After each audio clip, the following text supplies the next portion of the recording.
بقى هتقدر تعيش في مصر ب5 جنيه 30 يوم في الشهر؟ ان شاء الله ربنا يحبنا لنا فيهم يا ام فهمي. شاور عقلك يا ابني واقبل الشغلانه اللي قدامك بدل الشحططه دي. مهيت الثانويه العامه ما تاكلش ظفر ياما. اهم قرشين ينفعوني ينفعوك، على الاقل تبقى جنبي. وكان لازمته ايه العلام بقى ياما؟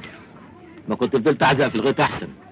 كلها 4 سنين ان شاء الله واخلص جامعه وابقى محامي قد الدنيا، وهتفتخري بيا في الرايحه والجايه، وهتبطلي خدمه في البيوت. ساعتها ان شاء الله هم اللي هيجي يخدموك يا ام فهمي. دول 4 سنين طوال عراد، ويا ترى مين يعيش؟ ولو جرى لي حاجه هتعمل ايه من بعدين؟ بعد الشر عليك يا اما، ان شاء الله القشه هتبقى معدن ان شاء الله. يسمع من بقك ربنا ويجعل لك في كل خطوه سلامه يا فهم يا ابن ركيبي.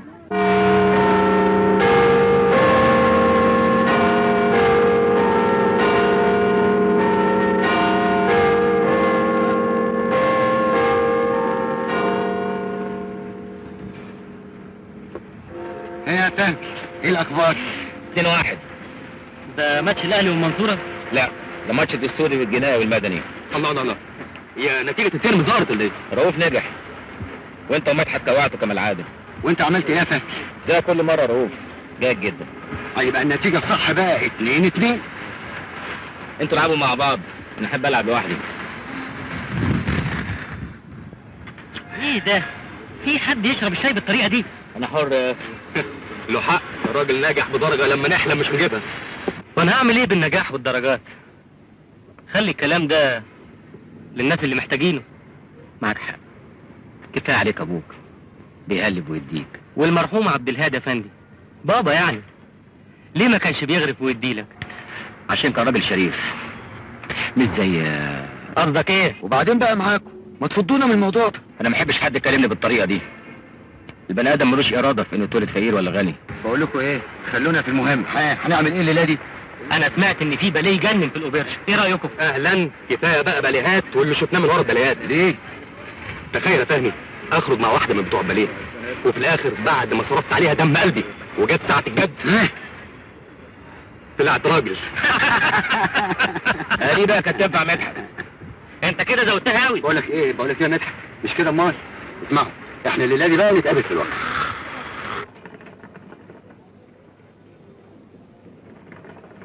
ايه ده يا معلم؟ ده انا لسه سايبها الصبح 160 قرش، ويمكن على المغربيه ان شاء الله توصل 3 جنيه. ممكن اتصور صوره جنبيها للذكرى قبل ما تغلى؟ والله خساره دمك الخفيف في الفار يا سفام افندي. بقول لك ايه، ما تلحق تاخد لك حته كده قبل ما تغلى.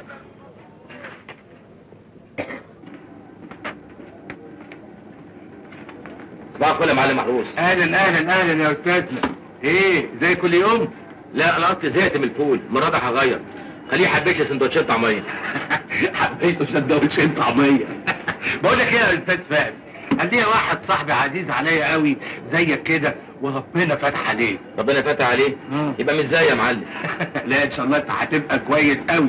صاحبي ده بقى اللي ربنا فاتح عليه الضرايب نحن وبض وليل مع نهار، فكر يفتح محل كشري ويكتبه باسم صبي من صبيانه، لكن بقى ايه، خاف لحتى الواد يلعب بديله ويغدر بيه. لما جه قال لي الموضوع ده انا قلت اشوق عليك. بسيطه يا معلم، خليه يعمل مبايعه بينه وبين الواد صبي، او ياخد عليه وصل امانه بالمبلغ اللي هو عايزه، ساعتها الواد مش هيقدر يفتح بقه. حقيقه يا جدعان، العلام يسعد صاحبه. بس مش في الزمان ده يا معلم. دي ربع من اللي هو يا معلم.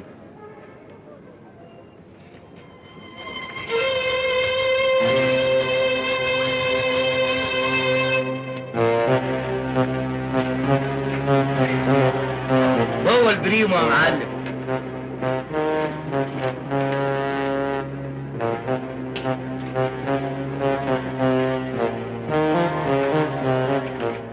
هات ورقه يا معلم. حاضر يا استاذ فهمي. بقول لك ايه، تنساش تبقى تقعدهم على الحساب. يا سيدي الحساب مدفوع وفوقهم بوسه كمان. خير يا معلم. الله، والاستشاره اللي انت اديتها لي دي ببلاش. استشاره؟ لا طمنتني. كده برضه بعد ما هتخرج مش هاكل غير فول وطعميه. يا سيدي ولا يهمك، بس جرح على انت وتخرج وخلص علام، وانا ان شاء الله هقلبها لك محل كباب وكفته باللي يحبهم قلبك. خلص علام، ساعتها اللحمه هتبقى ب 10 جنيه، برضه مش هقدر اكلها يا معلم. انما انت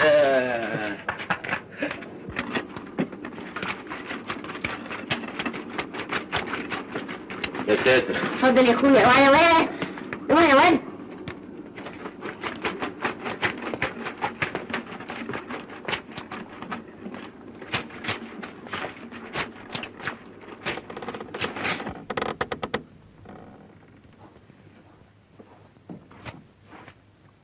ازيك يا سناء؟ اهلا يا سي فهمي. معقول يا سناء كل يوم تتعبي نفسك بالشكل ده؟ اخفى عليك يا سي فهمي، هو في فرق بيني وبينك؟ طب ده انا منى عيني اخدمك على طول. ربنا يخليك يا سناء. عامله ايه في الشغل بتاعك؟ النهارده استغنوا عني. ايه ده ليه؟ عملت لهم حاجه؟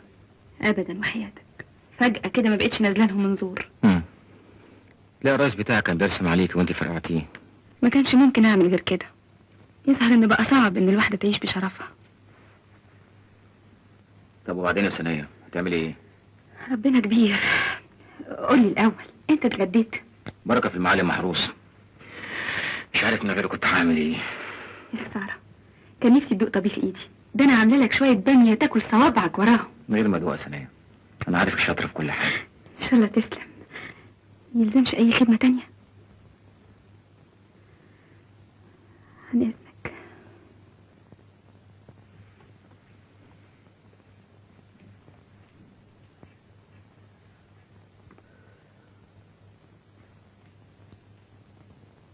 سناء سناء. ايوه يا سي فهمي. يظهر انك انت نسيت فلوسك يا سناء. لا انا ما نسيتش حاجه.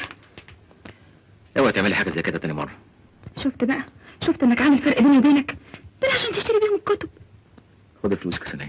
وحياة النبي. خدي فلوسك يا سناء. امرك يا سي فهمي.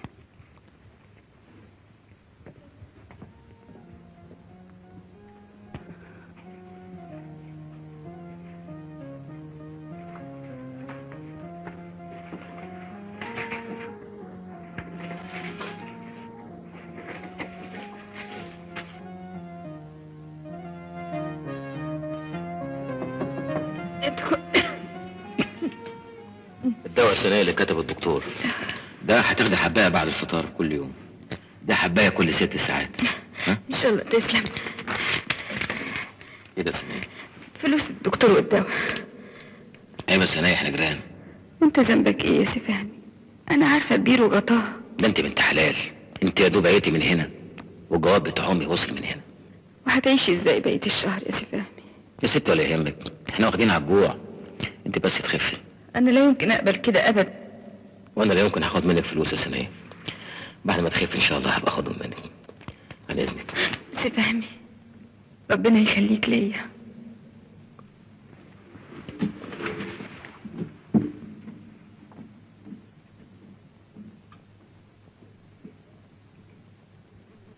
يا بنتي سيبك من فهمي ده، ما تقعديش تفكري فيه. ده بينه وبين الفقر عمار، وانت محتاجة اللي يقف جنبك ويساعدك. وعشان كده انا حاسه بيه بظروف يا خالة ام نعيمه، وهي اللقمه الواحده بتكفي 2. وعلى ايه ده كله؟ هو يعني كان من بقية اهلك؟ انا من يوم البيت ما وقع على امي وابويا وراحوا ما شفتش حنيه من حد غير منه. فاكره يوم ما كنت عيانه وجاب لي الدواء، رافض ياخد ثمنه لغايه دلوقتي. عارفه 2 جنيه بالنسبه له يعني ايه؟ ياكلوه 10 ايام. ايوه يا بنتي، بس واخرتها مين عارف، مش يمكن بكره ربنا يصلح حاله ويبقى مفيش زيه ابدا. وساعتها هينساكي. اسأليني انا عنهم، دول صنف نمرود. لا ما تقوليش كده. فهمي ده انسان اصيل، مفيش حاجه في الدنيا هتغيره ابدا. مساء الخير يا عم عبده. النور يا استاذ فهمي. رؤوف موجود؟ موجود يا بيه. فهمي. مساء الخير يا سعد الباشا. مساء الخير. يلا يلا اقعد اتعشى معانا. سيرفيس يا عبده. الحقيقه يا سعد الباشا انا شبعان جدا، شبعان الحقيقه، يعني لسه بتعشى وجاي على طول يا فندم. اقعد يا فندم، ما تعملش تكليف وهي بعدين هزعل منك. لا لا لا لا لا. انا بصراحه بقى يعني ما اقدرش على زعل سعادتك يا فندم. انا كل اللي يهمني رضا سعادتك يا سعاده الباشا. تاني تعالى ما اقول لك على حاجه كده كلمتين. معلش يا سعاده الباشا، الظاهر ماليش اسم اقعد مع سيادتك يا فندم. عن اذنكم. ايه يقعد معانا يا دادي؟ عشان مصلحة أخوك. أديكي شايفة من يوم ما عرف فهمي عرف طريق النجاح. فين بعد ما كان خيبان ومفيش منه رجل. في الحقيقة الولد مؤدب جدا وعارف وضعه كويس. مظبوط. ليه ما بيندهليش بغير يا سعادة الباشا، مش زي الحوش دول اللي عاملين راسهم براسي ويقولوا لي يا سيد مراد. ايه سيد ده؟ طبيعي الباشا يبقى سيد، ولكن مش كل سيد يبقى باشا. انما تقدر تقول لي كده كنت عاوز تقعد معاهم تحت تعمل ايه؟ عشان تقعد تسمع الكلام الممل المكرر من ابويا. انت ايه مالك؟ انت مش معايا ليه؟ ايه؟ سرحان في ايه؟ لا لا، بس انت كده احرجتني مع الباشا ومع والدتك يا رؤوف. ولا احرجتك ولا حاجه. انا مش فاهم انت قالب عليهم ليه؟ اللي عنده اب وام زي دول يبوس ايده ووش وظهر. بيتهيألك انت ما عندكش فكره الناس دي خنقتني ازاي باهتمامها بيا. انت اصلك ما جربتش. ما جربتش، يا ريت اجرب. يبقى ابويا وامي لمده اسبوع واحد. صدقني مش هتطيق. صدقني انت ما انتش حاسس بالنعمه اللي انت فيها. ادي الحلال اللي بلاوي ده. نعم. يلا يا حبيبي خلينا في الجناحي. خلينا في المخدرات. انا هسيبك دلوقتي واروح شقه الزمالك اضرب لي نفسين. يا جدع سيبك من الانفاس وهو دايره كلمتين، ده الباشا موصينا عليه. ساعه واحده بس. ساعه مش هتاثر عليك، بس انت خليك جدع، ما تخليهمش يحسوا بغيابي. خليك جدع. باي باي. يخلي جدع عليه مش فاهم.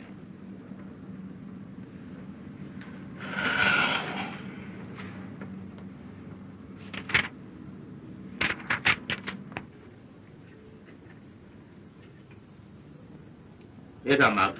دي أوامر الست الهانم الكبيرة، عشان لو جعتم وانتوا بتذاكروا. أي أوامر؟ لا متشكر يا عم عبد.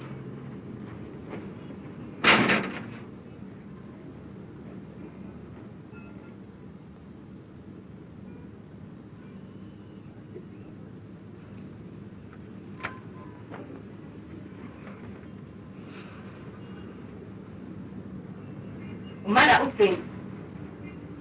هو رؤوف خرج ولا ايه؟ رؤوف راح يضرب حجرين. راح يضرب دوك، راح يصلي عربيته عند بتاع الحجرين، عند بتاع الدوك. ومالك مرتبط كده ليه؟ ما تقول راح يضرب نفسين. الله، هو حضرتك عارف الموضوع ده؟ موضوع ايه؟ موضوع طبعا عارفه. أنس خيرية. حضرتك مستعجلة؟ ليه؟ في حاجة؟ لا هو أصلا ما فيش حاجة، بس أصلا كنت كنت عايز أتكلم معاكي في موضوع. موضوع؟ لا لا مش كنت عايز أتكلم معاكي في حاجة كده. ايه هي؟ هو أصل في الحقيقة أنت إنسانة ظريفة جدا وحلوة، حلوة أوي يعني. طب ما انا عارفه، ده يخصك في ايه؟ لا أصل كل ما بقابلك ببقى عايز فلوس سلف؟ فلوس ايه؟ على فكرة جاكيتة رؤوف لايقة عليك قوي.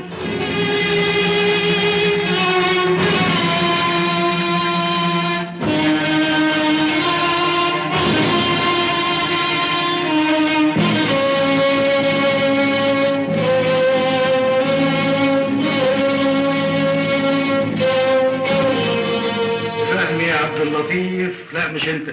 فهمي يا عبد الهادي وخير. ايوه اتفضل. لو سمحت تمضي هنا.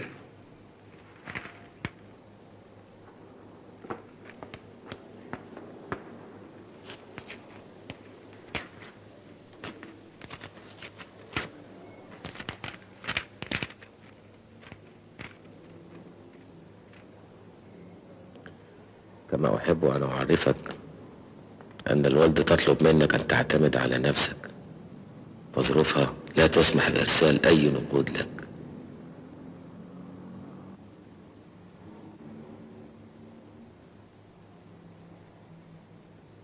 تصور ابويا عايز يجيب لي عربيه داتسون بدل البي ام دبليو اللي كان وعدني بيها. قال ايه؟ عشان نجحت في ماده واحده. داتسون؟ ده كلام. ابوك مقرط معاك اول يومين دول، ايه الحكايه؟ الفلوس مقصره معاه ولا ايه؟ مقصره معاه مين يا عم؟ ده بيجيب الفلوس من الهوا. الاسبوع اللي فات بس عمل صفقه كسبان فيها $500,000 جنيه. طب امال ايه؟ ما هو يا حبيبي الفلوس لما بتكتر بتعلم الناس البخل. خليك مع الهانم امك وانت تكسب.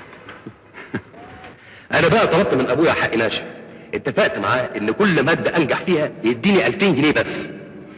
اظن معقول قوي. طبعا. فهمي ايه؟ يعني ساكت النهارده ما بتتكلمش؟ تلاقيه بس زعلان عشان امه ما بعتتلوش هديه النجاح. وايه، ناجح وجايب جيد جدا، مش كده ولا ايه؟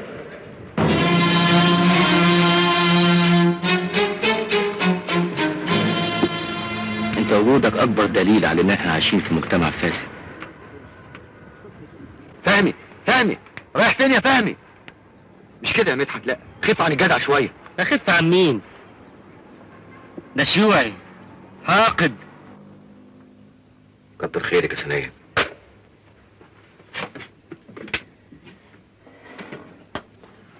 خلي سلسلتك معاكي. بقول لك دي مش لازمان، اتصرف بتمنها لحد ربنا ما يفرجها. انا ما اقدرش ارد لك تمنها. وبعدين انا عايزك تعرفي حاجه، مش انا اللي عايش من فلوس واحده ست. يخص عليك يا سفاهي، هو في فرق بيني وبينك؟ وبعدين انت مكبرها قوي كده ليه؟ دي حاجه بسيطه. ثانية، افرضي قدرت تساعديني الشهر ده، هعيش منين الشهر اللي جاي ولا اللي بعده؟ واضح من جواب امي انها بتمر بظروف صعبه، عشان كده طلبت مني ان انا اعتمد على نفسي. ما تشغلش بالك انت، وخد بالك من دروسك، وبكره ربنا هيفرجها.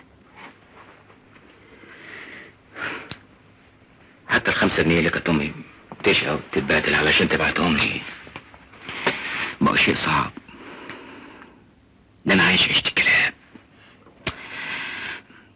تخيل يا ثانية لما مستقبل بني ادم يروح علشان 5 جنيه. ربنا عايز كده يا سفاهي. ربنا مش ممكن يكون عايز كده، احنا السبب. المهم انت هتتصرف ازاي دلوقتي؟ لازم الاقي حل يا ثانية، لازم. فاضل سنة واحدة لازم اعديها بأي طريقة. شوف يا رؤوف، انا معجب جدا بذوقك، عشان كده عايزك تختار لي رصيف انام عليه يكون على مكتبك. تفتكر الرصيف ده مناسب ولا حاجة برد؟ ايه رايك في رصيف في حارة يكون على الضيق كده؟ اسمع، انا عندي ليك رصيف 3 اوض، قصدي شقه 3 اوض. قصدك شقة الزمالك؟ لا يا عم انا كرمت ما تسمعش. يا اخي بلاش قلاطه بقى، انت هتفضل طول عمرك عايش متشرد. ايوه بس مفيش بس ولا حاجه، هو ده الحل الوحيد. طيب واللي بيحصل في الشقة وسهراتكم هذاكر ازاي انا؟ يا اخي حيرتني معاك، عندك حل تاني؟ انا شخصيا شايف ان هو ده الحل الوحيد المؤقت. اذا كان حل مؤقت انا موافق.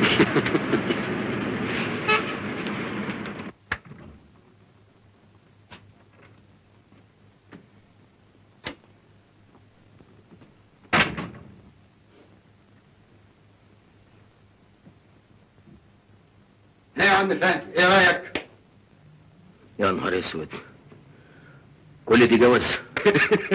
بس اقول لك تعالى اسهر معانا تقول لا، اقول لك تعالى نام تقول لي كرامتي ما تسمحليش.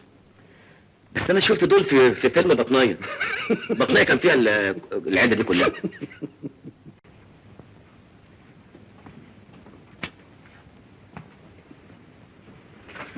انا مش عارف ارد لك جمالك ازاي يا ثانية. خلاص يا سفاهي، مش هشوفك تاني. هانت عليك العشرة، ده انا حاسة ان روحي بتتسحب مني، ده انت اللي باقيلي في الدنيا. معلش يا ثانية، اديك شايف الظروف ملطشة معايا ازاي. المهم تاخدي بالك من نفسك، وانا هبقى اجي اشقر عليكي. نسيش تبيع شوية الكراكيب دول، تدفع الاجر لصاحب البيت. ها معلم محروس كمان يبقى اديله حسابه لو بقي حاجة.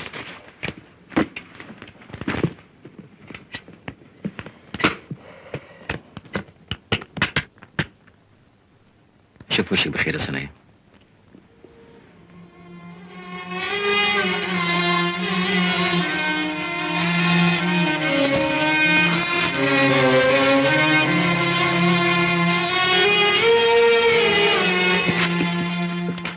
عشان خاطري يا نجم خليك لطيف مع فهمي. يوه، بس ياك هو ما يلبخش معايا. لا احنا جايين هنا نتسلطن، مش كده؟ يلا انا سخن. ليه قاعد وهاتك يا مذكر؟ هو يعرف يعمل حاجه غير كده؟ مساء جمال يا فهمي. ده ايه الهنا ده؟ مساء الخير يا فهمي. يلا وضب لنا القعده وهات لنا بقى الفحم. ليه؟ كنت خدام ابوك انا؟ الله يا اخي ما تاخدهاش بالحساسيه دي، انت اصلك ما تعرفش في اصول اعداد الحشيش، الكل بيخدم بعضه.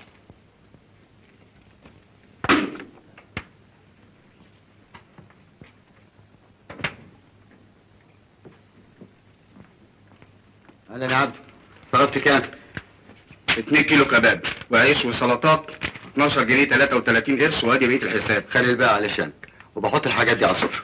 اي اوامر؟ ما تنساش تبقى تطلع تروق بعد ما نخلص. انت تؤمر يا رؤوف بيه. الراجل ده حرامي. حرامي حرامي، سيبه يسرق زي ما هو عايز، مالكش دعوه بيه، مش بدل ما قرفنا في الطلعه والنازله.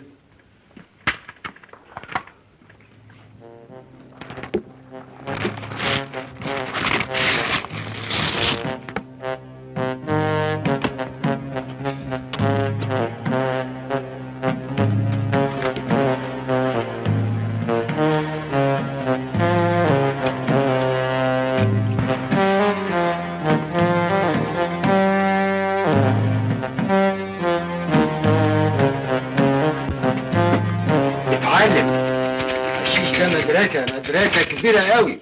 هو كده طول عمره رافض يتعلم، لكن الليلة التعليم إجباري. بإذن الله هاخد امتياز في ده كمان. كده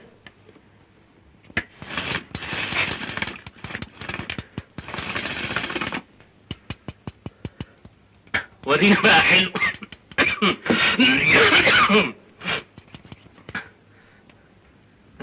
شت شت شت شد جامد بقى.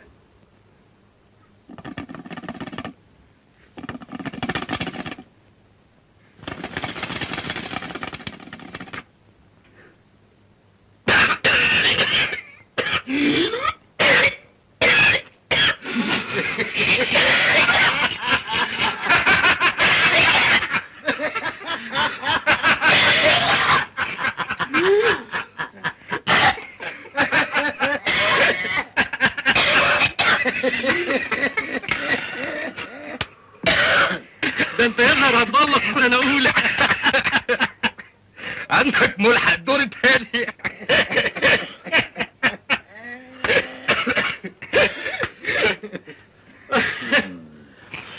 ايوه شد شد. هات يا حبيبي هات كده. ها اتفرج، بص اهو ده بقى حشاش بدرجة ممتاز. يا حبيبي ده خريج جامعة البطنية. بيقولوا لما هيجوا يمتحنوا فيه هيجيبوا المراقبين بالمباحث. افرض يا فهمي جالك سؤال في المخدرات، تقدر تقول لنا هتجاوب عليه ازاي؟ ولا حاجة، هقرا السؤال كويس قوي قوي قوي واجاوب عليه من مناخيري. هايل، ده انت على كده بكرة تدي دروس خصوصية. مرة 2 مساطيل راكبين عربية فبيحودوا بيها، فاللي بيسوق قال لي اللي جنبيه، قال له شوف الإشارة شغالة ولا مش شغالة. بص كده قال له شغال مش شغال، شغال مش شغال، شغال مش شغال. يخرب عقلك يا فهمي. حقيقي الحشيش ده نعمة، مش عارف الواحد من غيره كان هيعمل ايه. أنا عايز أعرف بقى أنتوا بتحششوا ليه؟ طب الغلابة بيحششوا عشان بيهربوا من غلبهم، أنتوا بتحششوا ليه؟ عشان نهرب برضه. تهربوا من إيه؟ من الملل اللي احنا عايشين فيه. احنا عايشين في دايرة مقفولة ما فيهاش جديد. الحشيش بقى يخليك تعيش في اللي انت مش قادر عليه، يعني يحقق لك المستحيل. وإيه المستحيل اللي عايز تحققه؟ إيه؟ إيه المستحيل اللي عايز تحققه؟ والله ما انا عارف. اسمع، خد شد لك بقى نفسين وانت تحل كل مشاكلك. طب وبعد ما فوق هعمل إيه؟ بسيطة، تشد لك نفسين تاني وهلم جرة. يا نهار اسود، الشقة عباءة دخان. أنا حاسس إن أنا هتخنق. بتعمل ايه مجنون؟ انت عاوز تغير الدخان؟ مجنون بترفض النعمة. إيه يا جدعان خايفين ليه؟ أنا كنت بلحق نفسين كانوا هيقعوا في الشارع.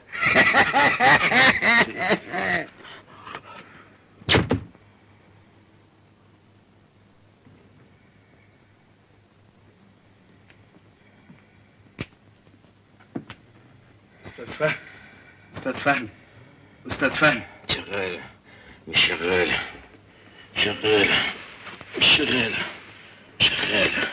انت شربت معاهم ولا ايه؟ كان مالك ومال الهباب ده؟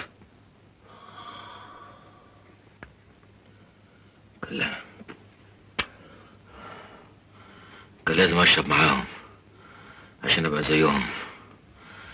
لو ما شربتش كنت هبقى خدام عندهم. لا يا هانم، اول مرة اشتغل فيها. انا صحيح محتاجه شغاله، لكن انتي بالذات ما اقدرش اشغلك عندي. ليه يا استهانة؟ روحي شوفي لك شقه جماعه والظبط، اشتغلي عندهم احسن. انا مش بتاعت الحاجات دي يا هانم، انا بنت ناس، بس الزمن هو اللي جار عليا. ما انا لو ضمنتك يا حبيبتي ما اقدرش اضمن جوزي، وانتي ما شاء الله حلوه وصغيره، ده انت احلى مني. متشكرة يا هانم.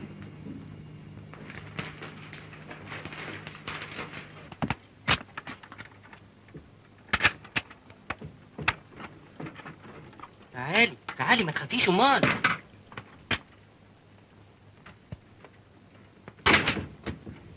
هنا بقى تبقي مطمنه، لا حد يشوفنا ولا حد يضايقنا. قول لي يا مدحت، دي شقة مين؟ شقه واحد صاحبي، هو ما بيجيش غير بالليل. اخيرا بقينا لوحدنا. يا حياتي.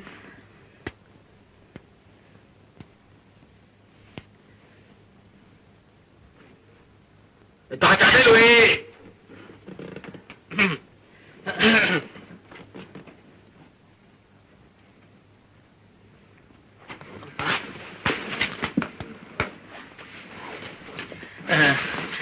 ازيك؟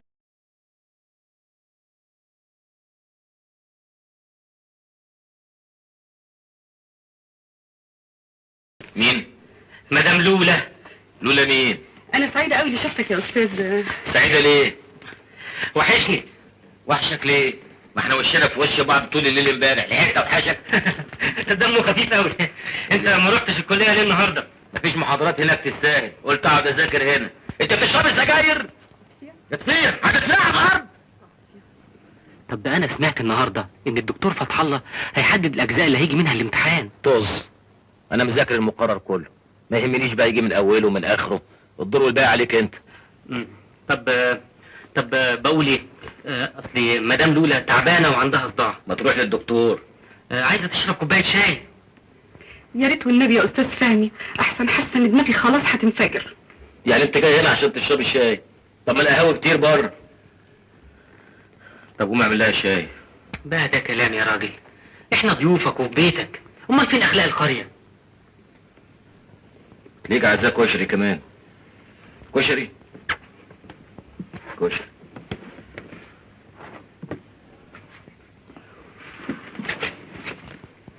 انتوا هتعملوا ايه تاني؟ ولا حاجه. تعال اعمل الشاي معايا. حاضر حاضر. كشري. مين دي؟ قلت لك يا فهمي دي مدام لولا. مدام لولا؟ مدام الجنيه الازرق ايه اللي جابها هنا؟ انت مش عارف ان كل بيت له حرمه؟ طبعا طبعا. ايه طبعا لما انت عارف انه طبعا توزعها الصبح ليه؟ يا ارجوك ما تفهمنيش غلط، مدام لولا دي ست محترمه جدا. خالتك؟ لا. قريبتك؟ لا. عمتك؟ لا يا فهمي، بس دي مرات واحد صاحبي وصاحب ابويا الروح بالروح، وقابلتها تحت بايخه شويه، قلت لها تعالي اشرب فنجان شاي.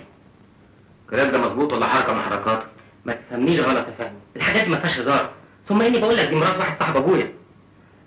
عن اذنك انا بقى. استنى هنا، هتقف معايا لغايه الشام ما يخلص. اصلي مزنوق وعايز اخش الحمام. حاجه معاك. تيجي معايا الحمام يا فهمي؟ اجري.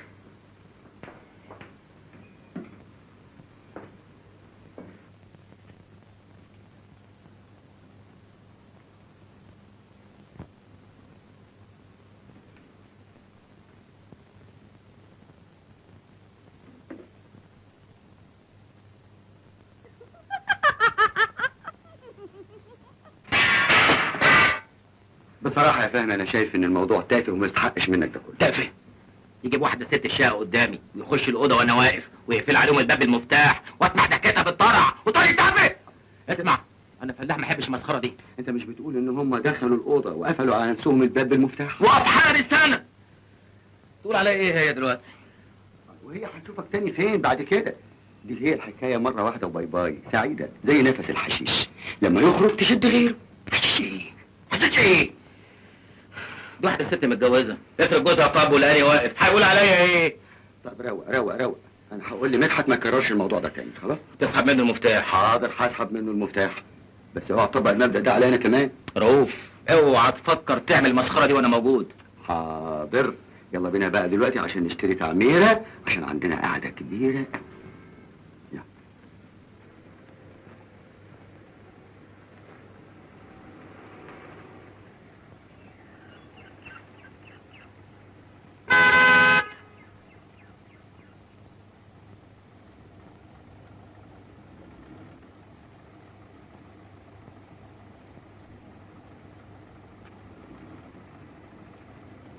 مساء الفل يا رؤوف بيه.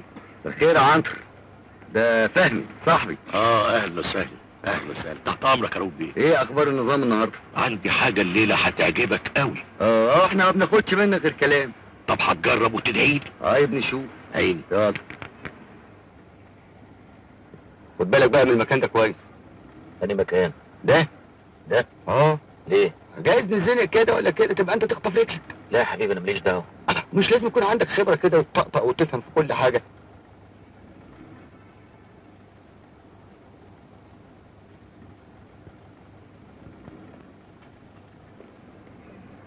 جايب لك حاجه انما ايه؟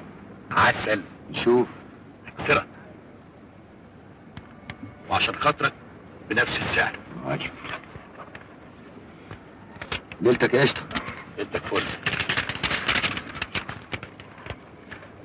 وريني. شوف بتوعتون دول تمنهم 40 جنيه. ده مكرمنا كمان. ده تمنهم 20 كيلو لحم. انا ما كنتش اعرف ان الدخان غالي بالشكل ده.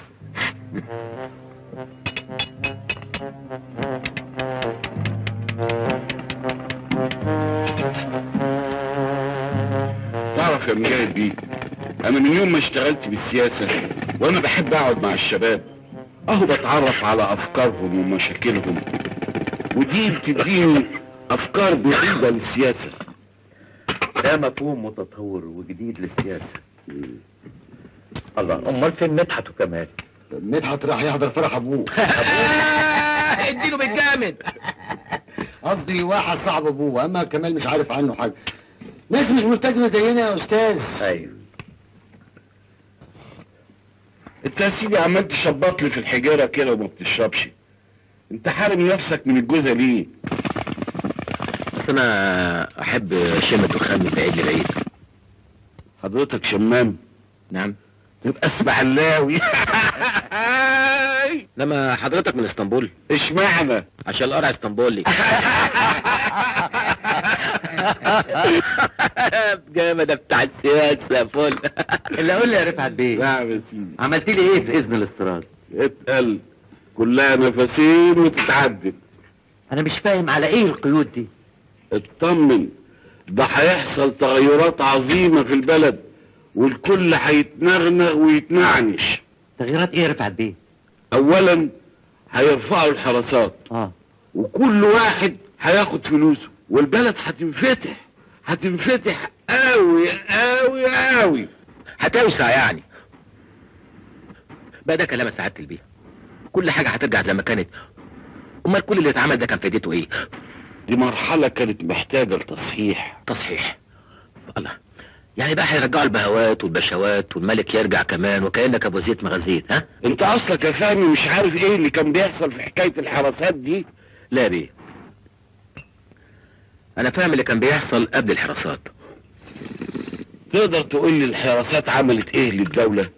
ايه اللي استفادته منه؟ غير ان كل اللي كانوا مسؤولين في البلد في الوقت ده كانوا بيفرضوا الحراسات على مزاجهم. اللي عجبه قصر شافه، واللي لقى حتة ارض عاوز يبنيها فيلا، واللي شوف يا سعادة البيه، الخطأ في التطبيق مش معناه ان النظرية غلط. ما عشان كده عاوزين نخلص من وجع الدماغ اللي بيجي من خطأ التطبيق. انا موافقك بشدة يا رفعت بيه. لا، انا رأيي الحراسة لازم تستمر. ده في ناس طالعة دلوقتي ألعب من بتوع زمان بكتير. لا هو يعني مين هيحرس مين؟ الله، انت وصلت ولا ايه؟ ده انت المفروض تفرح وتزقطط، ده هيرفعوا الحراسة عن الباشا والدك.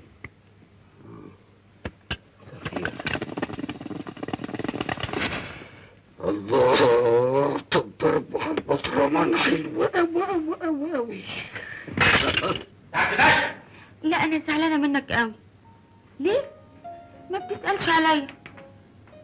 طب خلاص بكره نتغدى سوا، بس لو ما جيتش انا هزعل منك قوي. باي باي.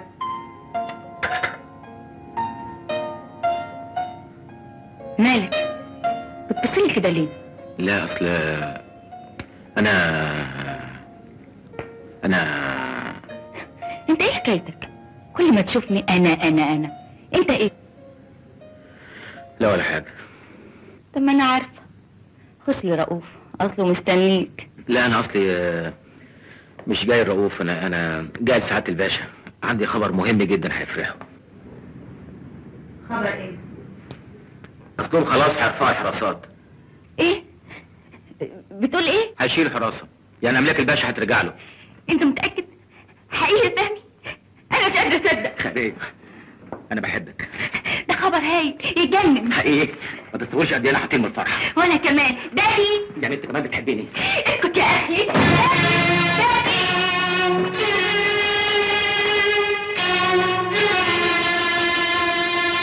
ايه العفش اللي انت عاملاه ده؟ مالك؟ في ايه؟ خلاص يا دادي هيرفعوا الحراسه. انت بتخرفي بتقولي ايه؟ ده مش تخريف حتى يسأل فهمي. مش كده يا فهمي؟ مظبوط يا سعاده الباشا. انت جبت الكلام ده منين؟ امبارح يا سعاده الباشا كنت قاعد مع واحد مهم بنحشش. بتقول ايه؟ نعم كنا قصدي بنتعشى يا سعاده الباشا، كنا بنتعشى وتاكد الخبر ده. حق يا فهمي، ده انا ساعتها افصل لك بدله انجليزي معتبره وكم قميص. وانت جبت الخبر ده منين؟ ايه؟ من بق رفعت بيه انت امبارح. انا كنت موجود وما سمعتش حاجه. ايوه انت كنت موجود بس كنت مسطول. عرفت بقى فاتت الواحد يقعد معاك وهو فايق. الله، هو الواحد لازم يقعد معاكوا فايق على طول؟ صباح الخير يا حاج. صباح الخير يا اختي، جهزت الايجار؟ في الحقيقة يا حاج أنا ظروفي وحشة الأيام دي، لو تستناني شوية. اكتر من كده ما اقدرش. انت بقالك 4 اشهر ما دفعتيش، وانت شايفه الدنيا غلت ازاي. أنا عارفة يا حاج، أنا هجيب لك الفلوس بأي طريقة، بس استحملني شوية. ما تنسيش ان واخد عليك حكم بالطرد وما نفذتوش لغايه دلوقتي. الاوضه ده بالي 500 جنيه خلو. قدامك يومين، ما تزعليش مني، يا تدفعي يا هطردك، فاهمه؟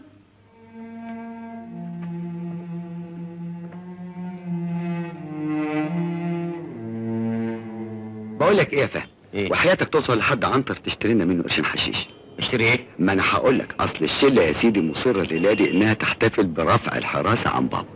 اذا كنت انا ما بشربوش هروح اشتريه كمان. ما هو انا لازم اوصل مع بابا لحد المحامي عشان اجراءات رفع الحراسه. خد ادي 40 جنيه اهم، خليهم معاك. ايه مالك؟ الله،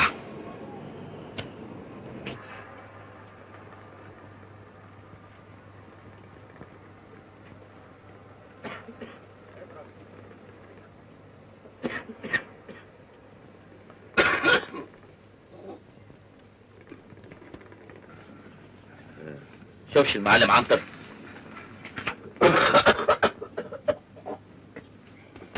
لا ما شفتش المعلم عنتر. شوفش المعلم عنتر؟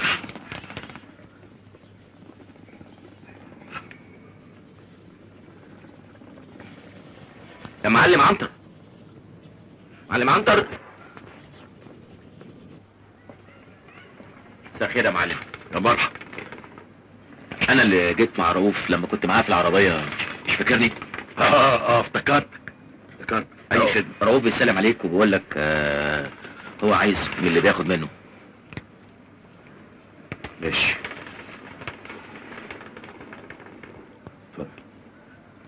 خد جنيه ده. ايه عامل لي خصم؟ لا ده عرقك وعشان المواصلات. انا يا مواصلات ايه؟ انت فاكرني ايه؟ انا ما تزعلش قوي كده، بلاش الفلوس. خد التمنية دي، ازازها في سجارتين. حلو. نتك فلوس.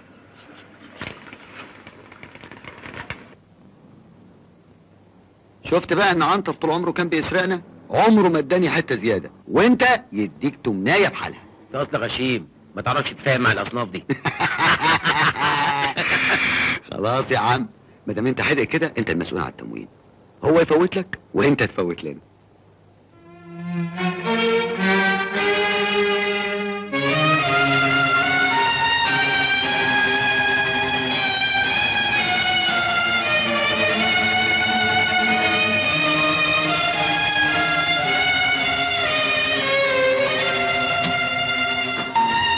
مرة فين؟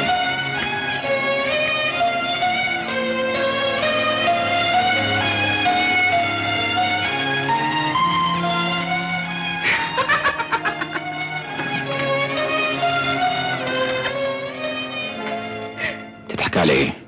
منظرك اول ما شفتك بالبدله ما عرفتكش، افتكرتك واحد تاني.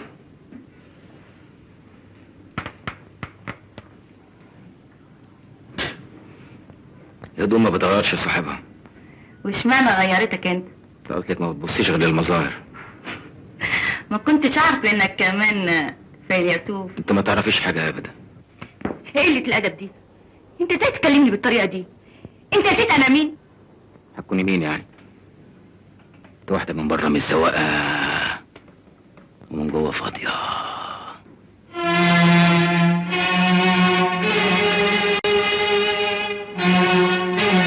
ايه قله الادب دي؟ انت ازاي تكلمني بالطريقه دي؟ انت نسيت انا مين؟ انت نسيت انا مين؟ انت نسيت انا مين؟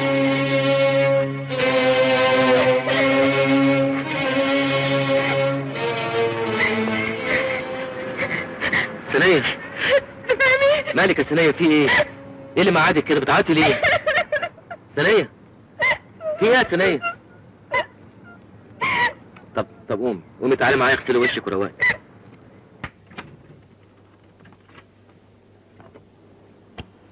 تعالي يا سنية. خش. تعالي يا سنية.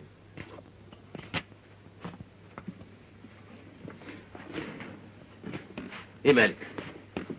في ايه؟ ايه اللي مزعلك فستانك كده؟ حد مد ايده عليكي؟ مالك يا سنية في ايه؟ فاكر يا سي فهمي لما قلت لك ان يظهر ان صعب الواحدة تعيش بشرفها؟ يعني ايه؟ كل حاجة اتسدت في وشي. قابلت راجل النهاردة تهيألي اني صعبت عليه. قال لي انه عايش مع مراته وولاده. كنت جعانة وتعبانة من اللف طول النهار. لقيت روحي في الشقة. وطبعا ما لقيتيش لا مراته ولا عياله. بعد ما عمل عملته ضربني ورماني. طب اهدى يا سنية.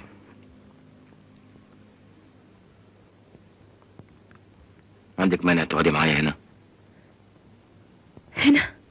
ايوه هنا هتعيشي عيشة نظيفة يا سنية. بس دي مش شقتك يا سي فهمي. هي شقة واحد صاحبي عزيز عليا، مش هيقول لا. قلت ايه؟ ده انا بتمنى اعيش خدامة تحت رجليك. بستنى اليوم اللي يجي ويجمعنا بيت واحد. سنية دي بداية مش مشجعة. انا ظروفي مهببة واحوالي ما تسمحليش افكر في اي حاجة من اللي في دماغي. اتفقنا؟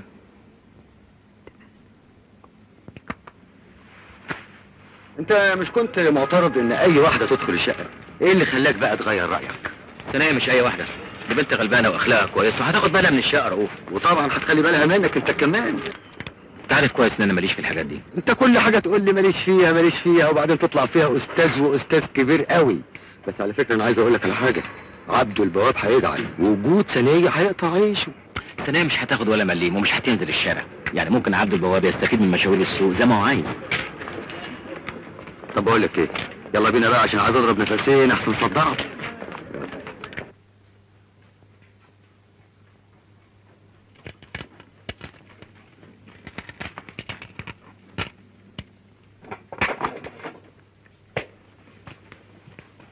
الله، ده انت ذوقك حلو قوي يا ابو الافهام. قصدك ايه؟ قصدي ان البت الثانية دي مستوية قوي. اشرب وابتم. طيب حاضر. على فكرة ايه؟ ما تنساش تبقى تبارك لمدحت. ليه خير؟ اصله خطب خيريه يا اختي. وهي وافقت؟ ايوه يا سيدي، مع انها رفضت مليون واحد قبليه. اصلها تعز الفلوس قوي. ايه يا فهمي، انت لسه زعلان من مدحت؟ عموما يا عم ولا يهمك، بكره خيريه تاخد لك بحقك، هتوريه النجوم في عز الظهر، هتوريه الويل. انتوا مش املاك ورجعت لكم تاني؟ يعني هي مش محتاجه رؤوف انها تتجوز واحد غني؟ املاكنا؟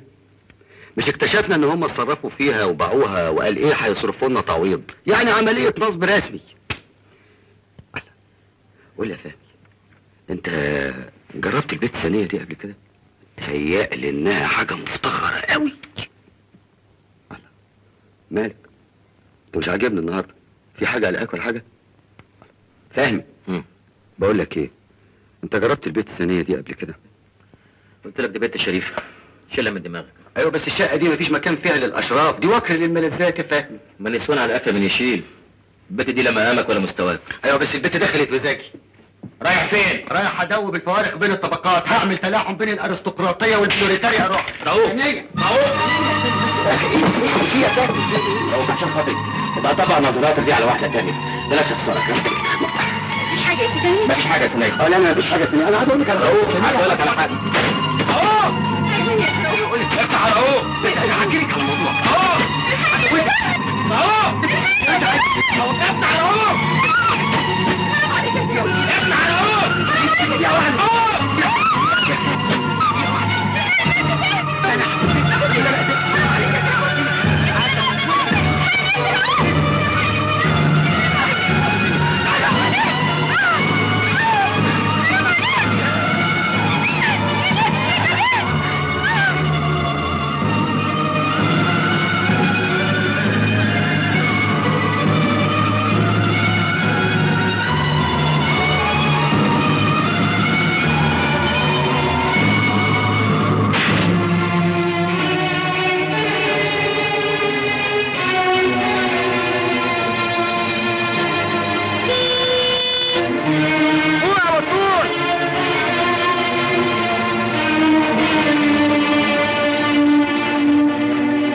عفارم عليك يا استاذ فهمي، البنت اللي انت جبتها دخلت مزاج رؤوف بيه قوي، ده حتى اداني 5 جنيه.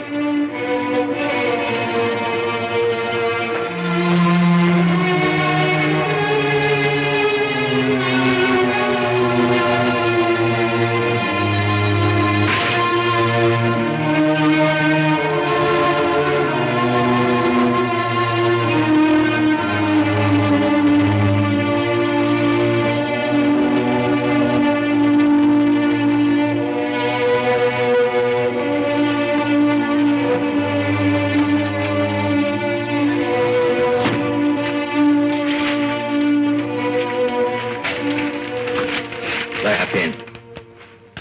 ماشي. هتمشي تروحي فين؟ انت بقيتي زي مالكيش مكان تاني. مش كنت تقولي انك مقعدني هنا عشان تبسط اصحابك الاغنياء؟ ليه وعدتني بالعيشه الشريفه النظيفه؟ ليه يا فهمي؟ انا ما طلبتش منك تعمل كده. انت يا فهمي، انت ازاي تسيبني اعمل فيا كده؟ ازاي يا فهمي؟ انا زيك بالظبط، فوجئت باللي حصل. على العموم الشارع ارحم، على الاقل محدش هيسيبني اعمل حاجه انا مش عايزاها. ما انت جربت الشارع، خدت منه ايه غير الضرب والبهدله؟ فكري كويس يا سنية، الظروف اللي احنا عايشينها مش هتدينا اكتر من اللي احنا فيه. لازم الاول نغيرها، لازم يبقى في قوة الناس اللي بيمرمغونا في التراب. ساعتها هنقدر نقف قصادهم ونبقى اسياد زيهم. يمكن احنا كمان اللي نقدر نمرمغهم في التراب. كل اللي احنا محتاجينه شوية صبر. صبر.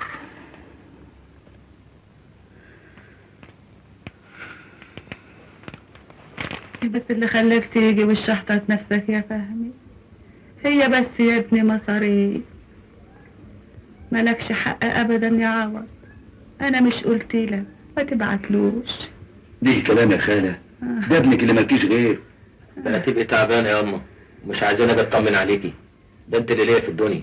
مش كفايه اني ما بقتش قادره ابعت لك مصاريفك؟ لا انا بقيت كويس أوي، ما تفكريش في الحاجات دي.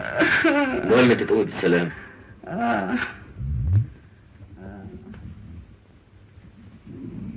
هو الدكتور قال ايه بالظبط؟ اللازمة العملية والا يبقى عليه العوض فيه. ما قالش تكلف كام؟ حوالي 500 جنيه ويمكن اكتر كمان، ولازم يندفع 100 جنيه في الاول تحت الحساب. طيب ممكن اعرف التفاصيل؟ 300 جنيه اتعاب الدكتور، و100 جنيه اجره الاوضه. 100 جنيه ايجار الاوضه؟ هي جايه الصيف، دي جايه تتعالج. امال لو اوضه درجه اولى كنت قلت ايه؟ كنت قلت لا اله الا الله. المهم غيره. فتح اوضه العمليات 50 جنيه. هو ده معصلك قوي للدرجه دي؟ بعدين معاك يا حضرتك، انت جاي تتريق ولا ايه؟ يا عم لا بتريق ولا حاجه، ده حد يقدر يتريق عليكم؟ انتوا بتذبحوا العالم مش بتعالجوه.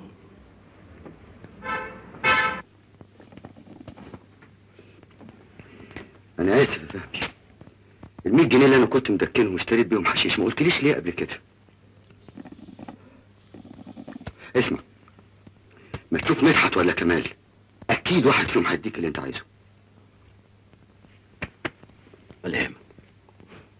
متاسف يا فهمي، البت بتاعت الباليه مشطباني اول باول. جرب يا مدحت يمكن تلاقي.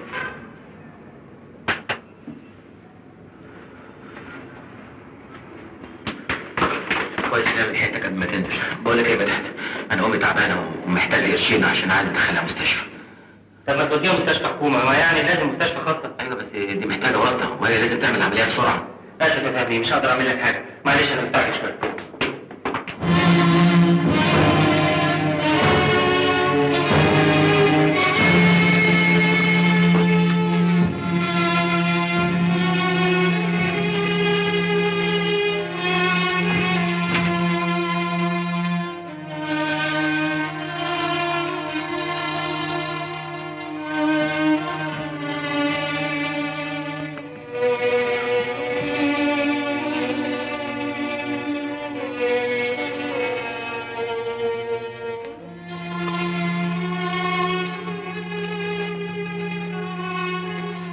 ازيها دلوقتي؟ ماتت. اسبوع وهي بتموت قدامي وانا مش قادر اعمل لها حاجه. لكن ورحمه امي من النهارده انا مش هقف ساكت.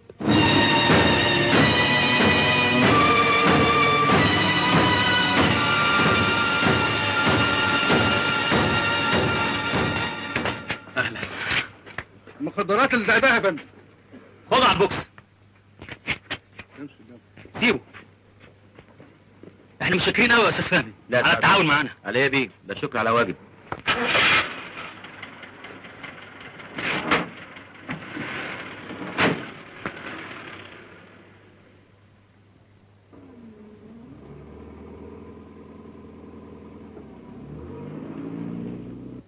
وبعدين هنجيب مخدرات منين؟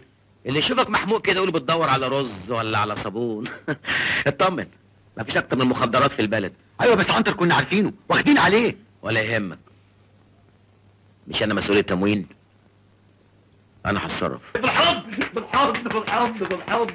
اهلا اهلا، اتفضل اتفضل. ازيك يا معلم؟ اتفضل تعال. الله يخليك. ازيك انت؟ بقول يا معلم، انا لازم لي حتتين. حتتين ايه؟ ما انت عارف يا معلم، حتتين حشيش. الله، هو ايه اللي حصل؟ انت مش كنت بعيد؟ لا اصل انا ما بتعطيهوش يا معلم، بس محتاج له. وماله، انا تحت امرك. بس انا عايز صنف يكون من اللي هو يا معلم حاجه. يبقى انت يلزمك هب. هب؟ صحيح هو غالي شويه بس ما يغلاش عليك.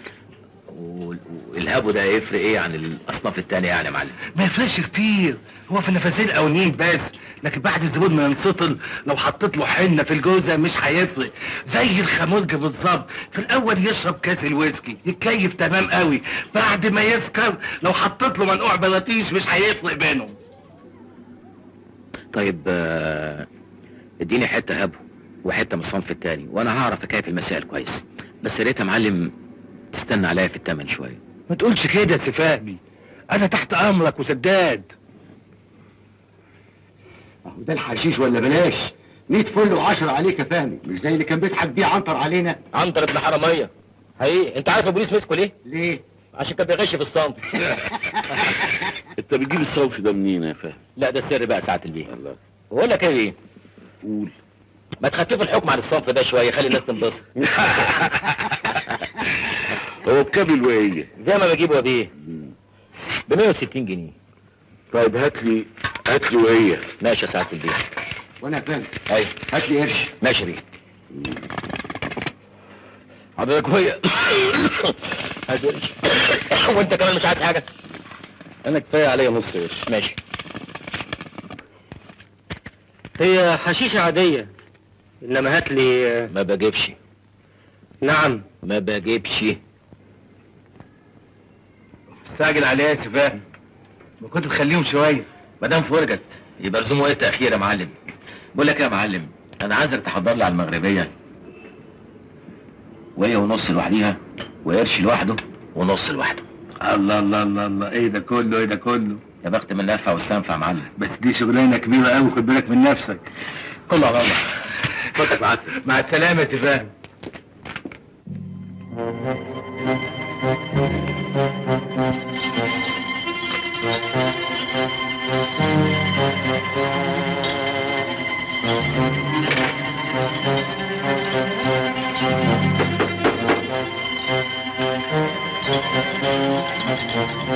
خش يا سلام.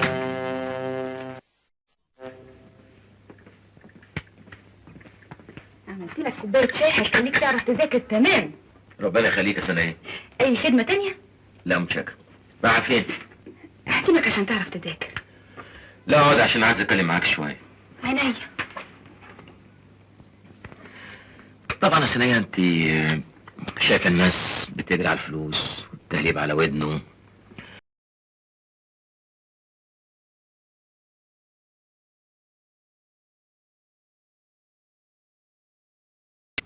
علشان كده انا فكرت في مشروع كويس ممكن يوسعها علينا ونقب على وش الدنيا.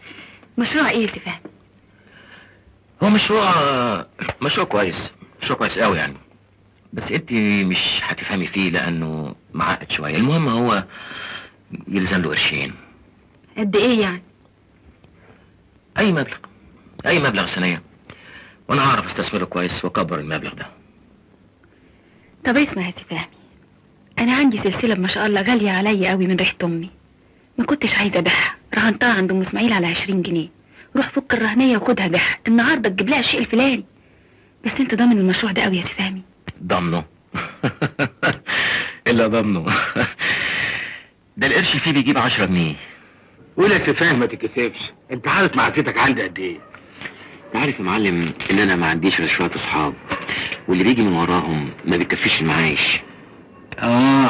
لا خلاص، خلي زباينك ليك لوحدك وانا هديك بالسعر اللي تحت. ولا اقول لك، انا هاخدك وهوصلك لمعلم مصطفى عبد اللطيف، اعرفه بيك واطمنه ليك واسيبك منك له. ربنا يخليك ليا يا معلم. واشتغلت في الكارد قبل كده مع مين يا استاذ فهمي؟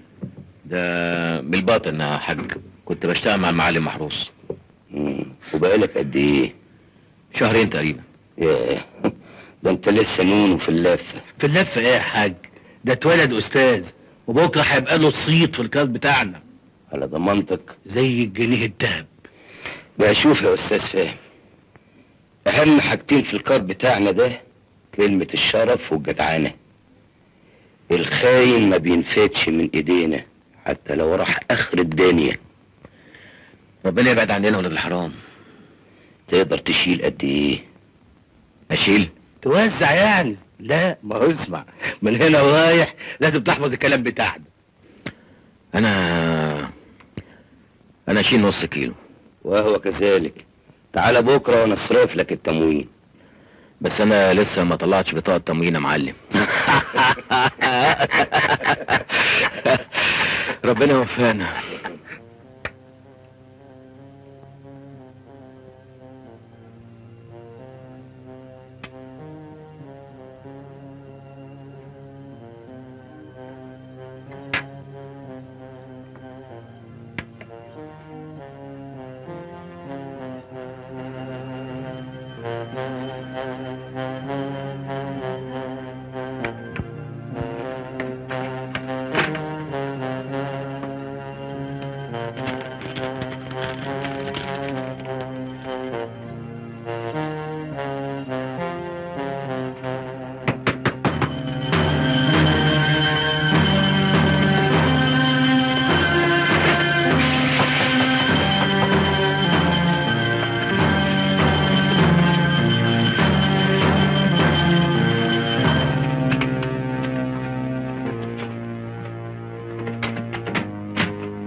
لا ابدا، اصل انا كنت بغير هدومي بعدين المذاكره خدتني.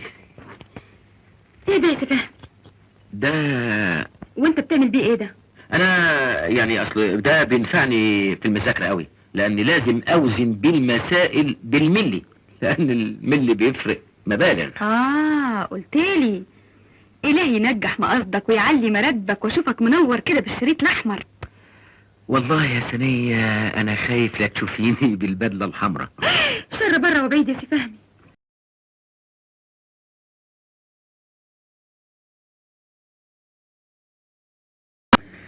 يلا بقى خش انت ارتاحي، علشان عايز اقعد على رواقه اوزن المسائل بالملي. طيب تصبح على خير. وانت من اهل.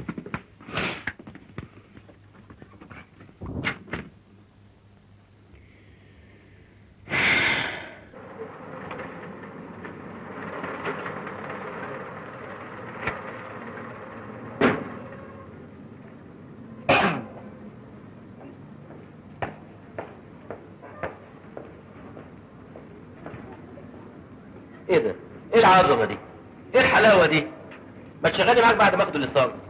كان من عيني يا استاذ فهمي، ما عنديش وظايف خليك. طب بحط لي في دماغك ها؟ حاضر.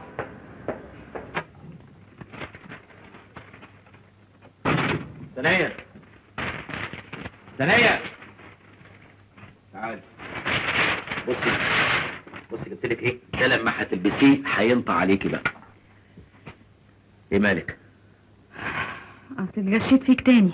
اتغشيتي في ايه؟ انا ما كنتش عارفه اني قاعده مع واحد بيتاجر في الحشيش. انا ما اديتكش سلسلتي عشان تبيعها وتتاجر في الحشيش. ايه يا بنت الكلام اللي بتقوليه ده؟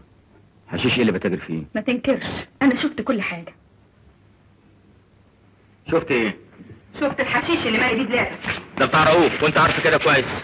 رؤوف مش هيشيل الحشيش ده كله، والميزان اللي ضحكت عليا وقلت لي انك بتذاكر عليه، اللي كل كفه منه بتفوح منه ريحه حشيش. ليه يا سي فهمي؟ ليه عملت كده؟ ليه؟ طيب افرضي ايه الغلط في كده؟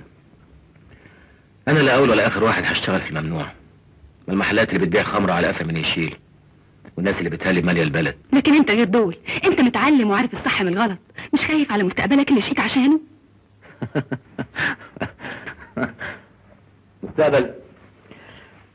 مستقبل ايه يا سنية؟ ولاد الفقر اللي زي ما لهمش مستقبل، الشهاده مش هتعمل لي حاجه. انا باخد في البيعه الواحده 50 جنيه، مش هتحصل عليهم لما اتخرج. لازم اكون منطقي مع المجتمع اللي انا عايش فيه. انت كده بتأذي الناس، وانا حاسه اني شريكه معاك. لا من ناحيه اطمني، الناس اللي انا ببيع لهم ناس اغنياء، ما تخافش عليهم. ناس يقدروا يقفوا في وش الخوف، ناس مستريحه وقادره. ما هي المساله بتبتدي كده في الاول، وبعدين تكبر وتكبر لحد ما توصل لكل الناس. كل الناس يا استاذ فهمي يا اللي دارس القانون. دي مثاليات عبيطه، واللي يمشي بالطريقه دي الناس تدوس برجليها يا سنيه.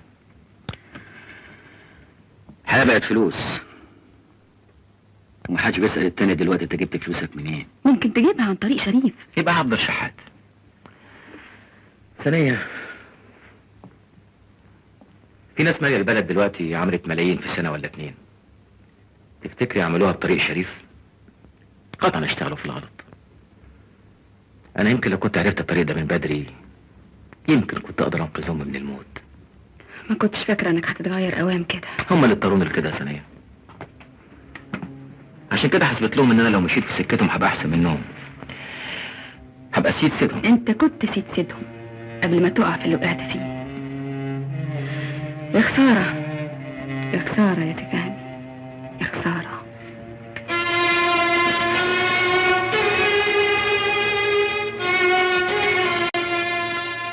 هقول مبروك. جيد جدا مع مرتبة الشرف. وبقيت الشله سقطوا مع مرتبة الشرف. انت بقى الليله بقى تعمل لنا قعده جميله على حسابك. ايوه، ونسميها قعده الوداع، لحسن يعينوك في النيابه وبدل ما تقعد معانا تقبض علينا. لا يا حبيبي، نيابه ايه؟ انا مش هشتغل في الحكومه. بقول لكم ايه، انا هشربكم الليله دي احلى صنف. يا شيخ بس بشرط. اسمع كمان، انا عايز خدمه من برهان بيه والدك. ايه، عايز ترافع لك قضيه بلوش يعني ولا ايه؟ يا حبيبي، عايز اشتغل عنده في المكتب، محامي تحت التمرين. خلاص ماشي. ايه، باخد مدمزيل ثانيه تشتغل وكيل محامي معاك. ايه يا واد ده؟ ايه يا واد الحلاوه دي؟ حتى التريقه كمان سقط فيها.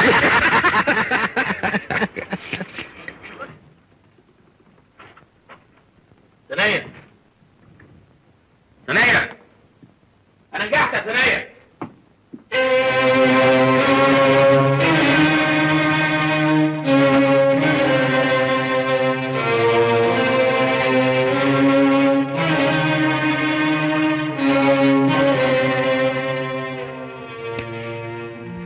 مش طايقة أعيش معاك في بيت واحد. أنت ما بقتش البني آدم اللي عرفته. ما هو انت اللي جبته لنفسك يا مراد، حد يعمل كده؟ ويعني انا كنت عارف انه هيعمل كده؟ دي صاحبي من 30 سنة وهو اللي كان بيسلف اصحابه كلهم، جال حد انا وفلس؟ مساء الخير يا سعادة الباشا. مساء الخير يا فندم.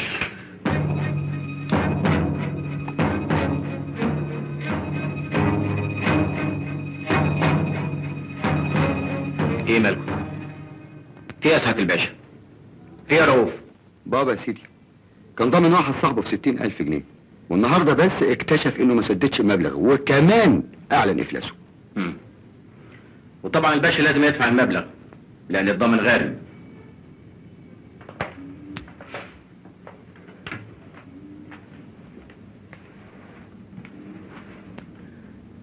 سيب الموضوع ده عليا يا سعادة الباشا، ما تشيلش هم.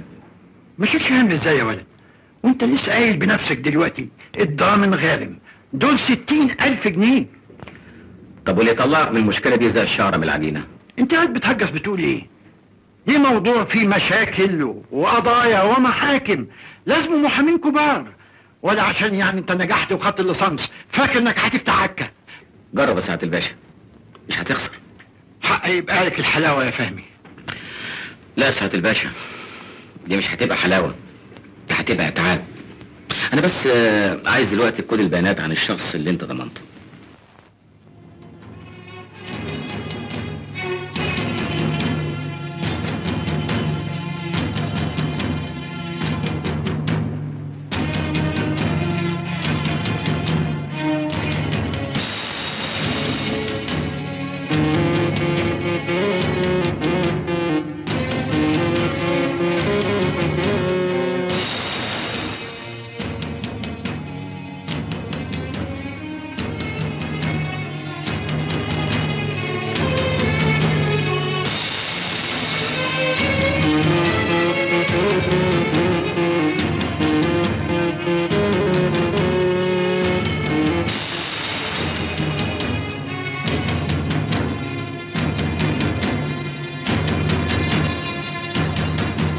ويعني قدرت تعمل حاجة يا فهمي؟ انا لما كنتش عارف اني هقدر ما كنتش وعدت سعادتك يا باشا.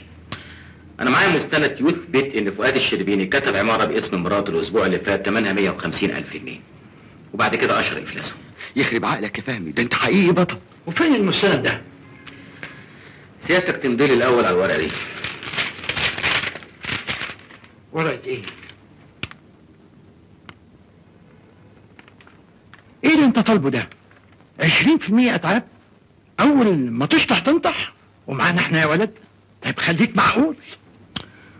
سيادتك يا باشا لو كنت رفعت قضية كنت هتصرف اكتر من كده، واحتمال كبير جدا ان ما كنتش هتكسبها.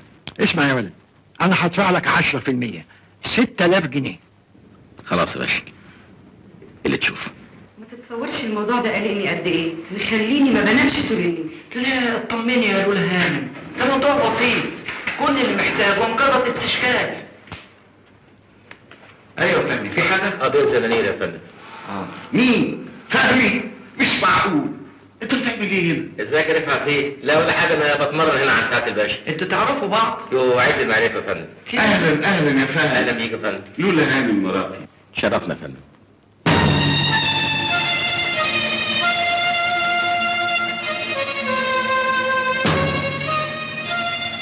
اخبارك ايه يا فهمي؟ اهو ادي احنا بنكافح يا رفعت بيه. فهمي عقلية ممتازة ومتفتح جدا. انا بلغني ان انت رفضت تشتغل في النيابة. والله يا سعادة الباشا ما فيش احسن من العمل الحر. عندك حق. خلاص يا ست اطمنتي؟ بصراحة أنا كنت خايفة قوي من الموضوع ده. ولا يكون عندك فكرة. بالمناسبة يا برهان، ايوه احنا عاملين حفلة يوم الخميس الجاي، يا ريت تشرفنا. والله كنت اتمنى يا رفعت بيه، لكن في احتمال اني اسافر. هزعل منك قوي لو ما جيتش يا برهان بيه. على العموم هحاول. وانت يا فهمي اعمل حسابك انك معزوم، على الاقل نشوفك. احنا يا راجل ما عدناش مع بعض من زمان. وانا اقدر اتاخر يا فندم؟ ما تستوعبش سعادتك وحشني قد ايه.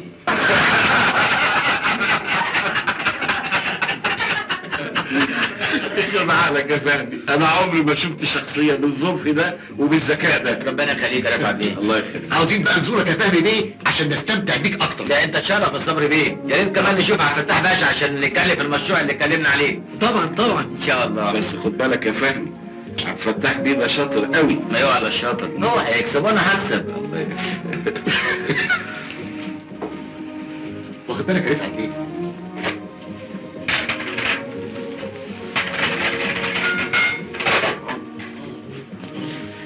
ضيوف كتير تعبوك يا ولاد ها؟ لكن انت الانسان الوحيد اللي ما تعبتنيش يا استاذ فهمي. انا متشكره قوي قوي على موقفك معايا. لا متشكر على ايه؟ انا ما عملتش حاجه. انا اول ما شفتك في المكتب روحي راحت مني، خفت لا تقول انك شفتني قبل كده. معقول برضه يا مدام؟ عيب، ده احنا رجاله. تشرب حاجه؟ لا متشكر، ما بشربش. ما بتشربش اي حاجه؟ اعمل ايه؟ ربنا خلاني من غير مزاج. يا خساره، كان نفسي اقدم لك حاجه يا استاذ فهمي. على العموم احنا فيها. اطلب. هو طلب كبير شويه. انت كمان كبير قوي يا استاذ فهمي. ميرسي يا فندم، ربنا يخليك. هو اصل في 13 شقه في وسط البلد هتخليهم الوزاره اللي فيها رفعت بيه. بتهيألي انا ممكن اكون واحد من اللي هتتوزع عليهم الشقه دي. انا عارف ان رفعت بيه بيعزني طبعا، بس انت لو نفسك معانا بتهيألي المساله دي ممكن تنقضي بسهوله. ها؟ يا سلام، بس كده؟ انا نفسي اقدم لك حاجه اكبر من كده بكتير. لا يا عبد الباشا، لا انا عايزك تطمن خالص. النهارده هتوصل لك حاجه هتعجبك قوي، هتخليك في ملك غير الملك. ادخل، ربنا يخليك يا سعاده الباشا. طيب يعني اطمن على اذن الاستيراد. طب يا فندم، طب يا سعاده الباشا، مع الف سلامه. عوض، ازيك يا عوض؟ انت جيت امتى وازاي؟ ازيك يا استاذ فهمي؟ والله سلامات يا ابن خالتي. لا ما تكذبش. ازيك؟ واخبار البلد ازيها؟ والله البلد بقت حالتها ناشفه قوي، واهي لما ضربني السلك قلت اجي لك اشوفك يمكن تساعدني في شغلانه. شغلانه ايه؟ هتشتغل ايه هنا يا عوض؟ اي حاجه، ان شاء الله اشتغل فراش في مكتبك دي. فراش ايه يا ابني؟ فراش دلوقتي لازم يكون مؤهلات. اسمع يا عوض، انا هشتغلك شغلانه كويسه قوي، بس تفتح مخك معايا واللي اقول لك عليه تنفذه وانت مغمض. مفهوم؟ انا من ايدك دي وانا هغمض من دلوقتي عشان انت تطمن. اهو كده تعجبني. اهلا وسهلا يا استاذ فهمي. اهلا يا حاج مصطفى. اهلا وسهلا. لعلك تكون بخير. الحمد لله. حب يا ولا على ايدك حاج يا ولا. استغفر الله يا ابني، استغفر الله. اتفضلوا اقعد يا ابني. الله، ما تقعد يا ابني. خطوة عزيزة يا استاذ فهمي. الله يعز مقدارك يا حاج. عندك قد ايه؟ عندي 2,000 وارد تركيا. طيب على كام؟ على 20,000. وهو كذلك. سلمني بكره، اصل القفلين اليومين دول شح قوي في البلد. ماشي يا حاج، بس من النهارده عوض هو اللي هيسلم ويستلم. تعرف ما تاخذنيش، مشغولياتي بقت كتيره شويه. طبعا يا ابني ليك حق، انت دلوقتي ليك اسمك ومركزك. لا مرشح الا فهمي، لا مرشح الا فهمي، لا مرشح الا فهمي، لا مرشح الا فهمي. كفايه هتافات. انا النهارده مش جاي علشان تهتفولي، لا لا لا لا لا لا لا لا، انا جاي علشان مصلحتكم، علشان حقوقكم، علشان حقوق كل فلاح في كفر الغلابة. كفر الغلابة يا اخواني اللي هي بلدي، عشت فيها وتربيت على ارضها. كفر الغلابة للأسف يا اخواني اسم على مسمى. اي نعم، اي نعم، اسم على مسمى. كفر محروم من العيشة الكريمة. فيكم عيمة بالعيش مستشفى العالم فيها. انا امي انا يا اخواني ماتت علشان ما لقيتش تمن العلاج. من النهارده كل ام في الكفر هي امي، هي امي انا، وعلاجها مني انا. كل طفل لازم يتعلم، كل فلاح لازم يلاقي اللي يكفيه.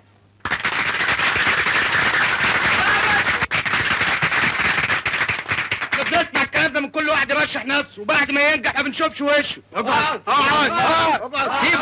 سيبه يا ابراهيم، سيبوه. الجدع ده بيتكلم مظبوط، بيتكلم على حق.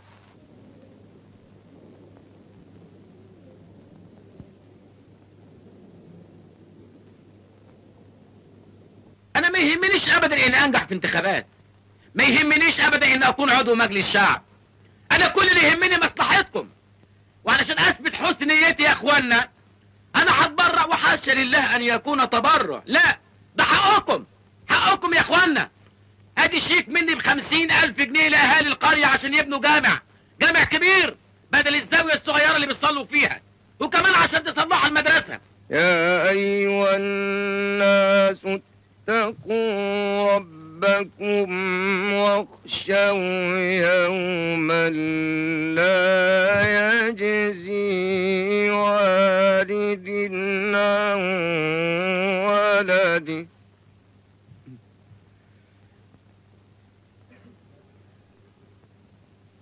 فهمي بيه وصل.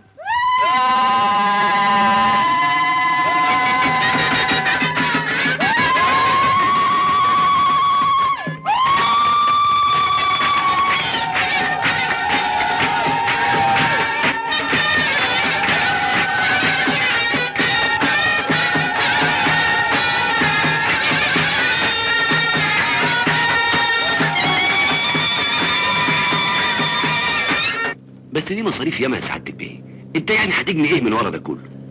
مهما صرفت المكسب اكتر. تعرف يعني ايه عضو في مجلس الشعب؟ هايل يا سند، هايل، عملت اللي عليك وزياده، مثلت المعارضه مظبوط. بس يا فندم سعادتك بقى لما تنجح في الانتخابات ما تنساناش بقى. انا ليه؟ الله يخليك. انا ماليش طلبات كتيره يا فندم. تؤمر. انا امي بس عايزه تحج. انا ايه؟ وابويا عايز عقد عمل في السعوديه عشان. ماشي. وانا عايز شقه بقى اتجوز فيها. بقول لك ايه؟ ما تاخد الحته ب5 دي وكده فل قوي. الله يخليك، انا هو ده المطلوب فعلا. انا بقول لسيادتك ايه؟ نعم. انا امي ميته. ماشي. وابويا ولا عايز عقد عمل ولا بتاع. انا في القهوه اي خدمه لو سعادتك عايز. ماشي يا سلام عليكم. مع السلامه اخويا، مع الف سلامه. يا سلام، صرتي فهمي في الجورنال. ليه خير؟ نجح في مجلس الشعب. هما اللي اضطروني ابقى كده، علشان كده حسبت لهم ان انا لو مشيت في سكتهم هبقى احسن منهم، هبقى سيدهم. يا اهلا. شوف بقى، انا عايزك تبلغ لي كفر الغلابه كلها شكري وامتناني العميق جدا جدا للي عملوه واللي وقفوا معايا. يبلغوا السلامه بيه. متشكر قوي. مع الف سلامه. واملنا فيك كبير ان شاء الله باذن الله هكون جديد بثقتكم باذن الله. مع الف سلامه يا حاج، مع الف سلامه، انست وشرفت. مع الف سلامه، مع الف سلامه. انا تعبت. في حد تاني؟ يوه ياما، ده ناس ياما، في 6 عربيات بتتشحن في البلد وجايه. البلد كلها هتيجي تسلم عليا ولا ايه؟ ده معقول؟ مبروك يا سياده النائب. رؤوف مش ممكن. وحشني كتير. ازيك يا رؤوف؟ وحشني كتير جدا. ما عندكش فكره، ما تتصورش قد ايه يا فهمي انا فرحت لما عرفت. انا عارف طبعا رؤوف. ايه ازيك وازاي الاحوال؟ والله احوالي مش ولا بد يا فهمي. ليه يا رؤوف مالك؟ يعني عارف، يظهر ان الباشا جه اواخر ايامه وخرف، دخل في كام عمليه كده ويعني ضيع القرشين اللي معاه. طيب ما استشرتنيش ليه؟ ما رضناش نزعجك بقى ومسؤولياتك كده. معقول يا رؤوف؟ ده انتوا ناس مغرقين بافضلكم من زمان جدا. هو نتيجه للظروف دي يا فاهم. الحقيقه انا فكرت ان انا ابيع شقه الزمالك. عايز فيها كام؟ انت عارف ان الاسعار غليت خصوصا بعد الانفتاح. في سمسار جايب لي فيها 25,000 جنيه. انا هديك 35. بس ده كتير قوي يا فاهم. احنا اخوات يا رؤوف، واللي في جيبي في جيبك. متشكر يا فاهم. عايز اقول لك على حاجه كمان، الشقه دي اعتبرها بتاعتك في اي وقت انت عايزها. ميرسي يا فاهم. مالك يا فهمي؟ مالك يا فهمي؟ مش عارف يا اخي، مش عارف. بيجيلي وجع كل شويه في الحته دي. وبحس ان انا بدوخ. ما انت لازم تروح لدكتور عشان يشوفك يا فهمي. ما بحبش اروح للدكاتره، كبروا المسائل وبيهولوها على الفاضي. لا اسمع، انا عندي دكتور كويس هو اللي بيعالج بابا. انا هكلمه لك دلوقتي يا فهمي. اخدتش بالهرسي قبل كده؟ والله ما افتكرش. سيادتك منين اصلا؟ انا من الارياف، بلد اسمها كفر الغلابه. وانت صغير ما كنتش بتنزل في الترعه؟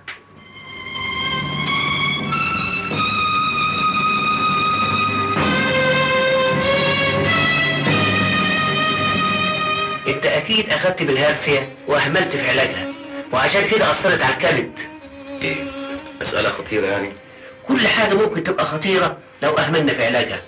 على العموم اطمن، حالتك ممكن علاجها، بس لازم تاخد الادوية دي بانتظام وما تحاولش تجهد نفسك كتير.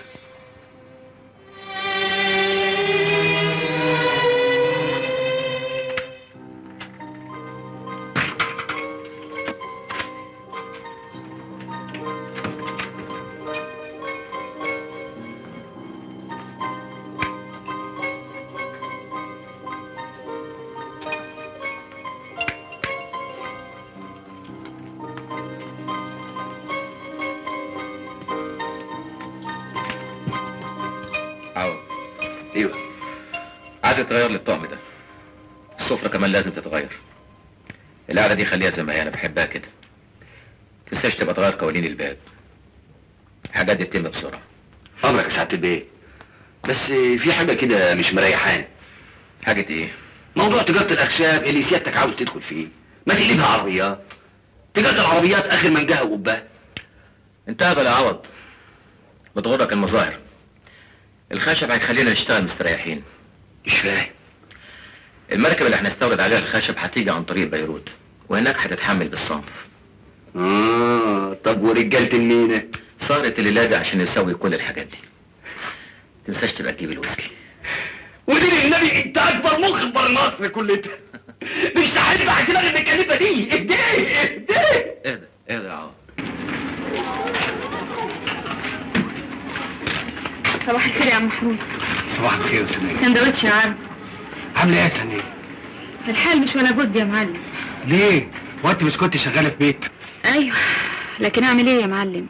الناس مش عايزه تسيبني في حالي. البيه جوز الست، في الرايحه وفي الجايه بيبصبص لي، ولما شافته الست طردتني انا. لا حول ولا قوه الا بالله. وهتعملي ايه يا بنتي؟ العمل عمل ربنا يا معلم. بقول لك ايه، انا عندي فكره. ما تروحيش ليه الفهم بيه، اكيد هيساعدك ويلاقي لك شغلانه كويسه قوي. ده بقى علوي قوي. انا ما اروحلوش، ده ما بقاش منا زي ما انت بتقول يا معلم. بقى علوي قوي. ما تقوليش كده يا ثانيه. فهم بيه طول عمره جدع ويحب يخدم. شاب انا عارفه. انت هتقول لي يا معلم؟ انا بقى جربت شهامته وعارفاها، مش مستعد اجربها تاني ابدا. وهتعيش ازاي دلوقتي يا ثانيه؟ انا بحاول اكمل على تمن مكنه واشتريها بالتقسيط يمكن. ولا يهمك، انا هجيب لك المكنه وابقى ادفع حقها براحتك. بس يا معلم انا مفيش بس. ربنا يستر عرضك يا معلم. معقولة؟ لا ابدا. لا، شوية مشاغل طول النهار في اجتماعات ولجان وشغلان. طيب اوكي. طيب مع السلامة. باين عليها استوت وطلبت الاكل. دي طلبتك يجي 3-4 مرات النهارده. ما انا اديتها ميعاد في الشقة النهارده. يعني اروح اوضب المسائل؟ ولا توضب ولا حاجة، هما كلمتين حلوين وتاخد الهدية وتنها نازلة. معقول الكلام ده؟ حد يبقى قدامه النسوان الحلوه المنعنعه دي ويقف يتفرج عليها؟ طول عمري وانا كده اعوض. الحشيش يبقى قدامي ما اشربوش، السجاير تبقى في جيبي واعزم بيها بس. عمري ما كنت ضعيف قدام اي رغبة. واحدة بس عوض هي اللي فضلت طول عمري اتمناها، ولسه عايزها لغاية دلوقتي. الله، طب وايه اللي مانعك؟ مسألة وقت يا عوض. اكيد هتيجي. ربنا يحقق لك مقاصدك ويناولك اللي في بالك. بالحق يا عوض، بكره رؤوف ابن مراد باشا هيجي عشان يستلم وظيفته هنا في الشركة عندنا. انا عملت له مرتب 200 جنيه في الشهر. مش كتير ده يا سعادة البيه؟ مش شغل. سيبني دلوقتي لوحدي. حاضر، ماشي كلامك.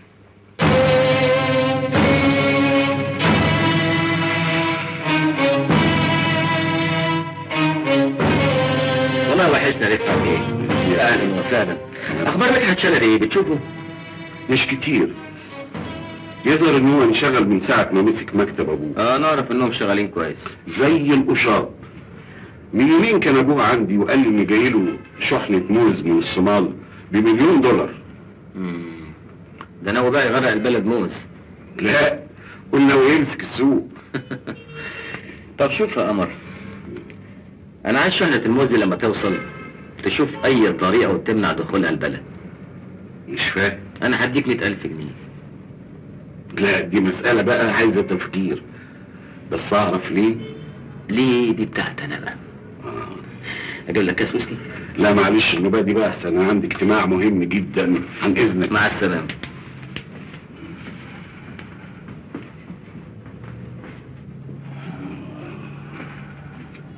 عايزك تهيئه على الاخر. من عيني. انت ايه بتاع اللي انت لابسها ليل ونهار دي؟ مش فاهم، ده قماش تنجيد ده ولا ايه؟ تنجد ده ايه؟ دي الناس طول ما انا ماشي في الشارع بيبصوا لي عليه. لازم يبصوا لك طبعا.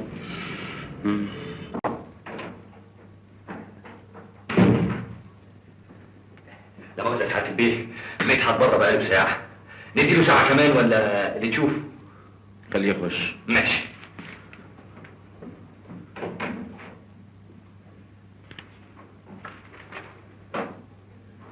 ازيك يا ابو لفاح؟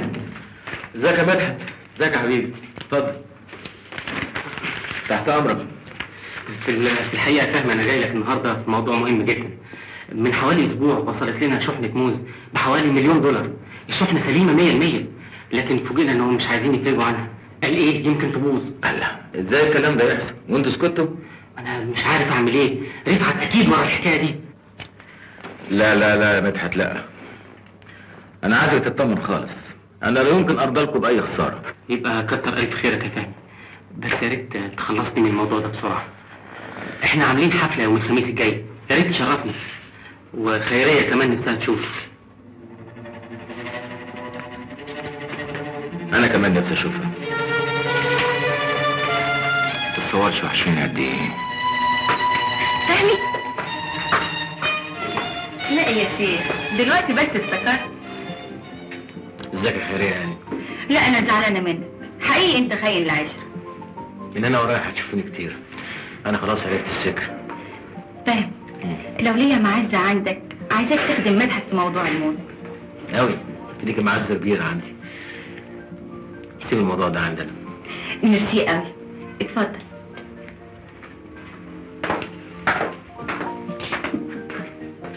مش ده فهمي عبد الهادي عضو مجلس الشعب؟ ايوه يا سيدي، عقبال امانتك، ده واخد اكبر توكيل اخشاب في الشرق الاوسط. اكيد مدحت جايبه الليله عشان يستفاد منه. اهلا اهلا اهلا فهمي، مساء الخير. ازيك يا مدحت؟ شوف يا سيدي، اخيرا افتكرنا وجاي يزورنا. نورت البيت يا فهمي. فهمي بقول لك ايه، عايزك في كلمتين. عملت لي ايه يا فهمي؟ عملت لي ايه في الموضوع بتاعي؟ لسه خيريه كانت بتكلمني في الموضوع ده دلوقتي. ان شاء الله ربنا يسهل. انت عارف خيريه دي زي اختك تمام. امال يا مدحت اختي طبعا. مساء الخير يا فهمي. اهلا وسهلا. محسن صبري صحفي. نعم؟ محسن صبري صحفي. اهلا وسهلا. من زمان يا فهمي بيه وانا نفسي اعمل مع سيادتك حديث يشمل جوانب حياه سيادتك ونجاحك. شوف حضرتك، انا حاليا بكتب مذكراتي، وان شاء الله هتتناشر الكتاب قريب. هتلاقي فيها اجابه لكل سؤال يخطر على بالك. وسيادتك اخترت له عنوان كفاح عظيم. يا ريت سيادتك تتفضل وتتكرم عليا بنشر بعض فصوله قبل الطبع. ما عنديش مانع. شكرا. اقصد يا عم خطه صحفيه ما كنتش تحلم بيها.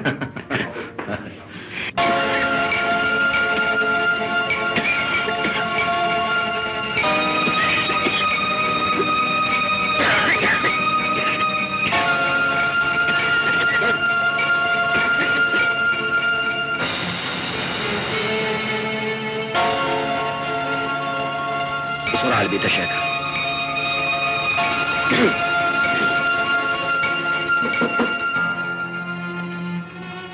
مدحت بيه منتظر مقابلة فتك بره. خليه يخش. طب حاضر.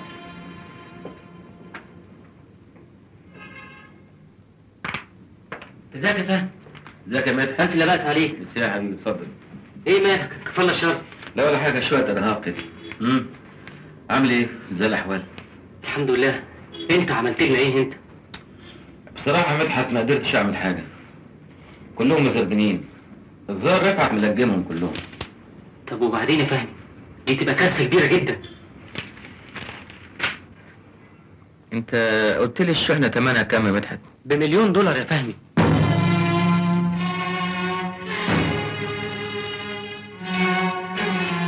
طب اذا كان مفيش حل لموقفهم المتعند ده يا مدحت، انا مستعد اشتريها منكم. بجد؟ بكام؟ انا هدفع $250,000 بس دي بخاطر مني يا مدحت، لان انا مش ضامن ادخل الموز بعد كده. انا بعمل ده عشان خاطركم. طب اديني فرصة اعرض الموضوع على والدي. بس بسرعه يا مدحت. ها؟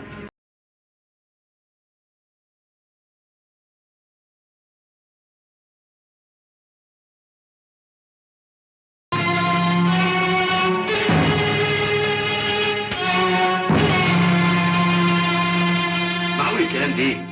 تجوع ربع ارنب عشان شويه موز بايظ؟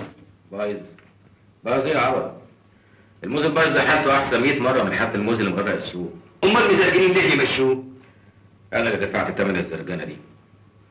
الموز اللي لما هيسرق عليا هيفرجوا عنه، وساعتها هتشوف التجار هيموتوا بعض عشان يشيلوا منه. يا سلام، ايوه كده ريحت قلبي. عليا نعمه يبدع مخي في بر مصر. الو، اهلا وسهلا. خيريه هانم؟ ايوه موجود بس مشي. ايوه حاضر، نقول مع السلامه.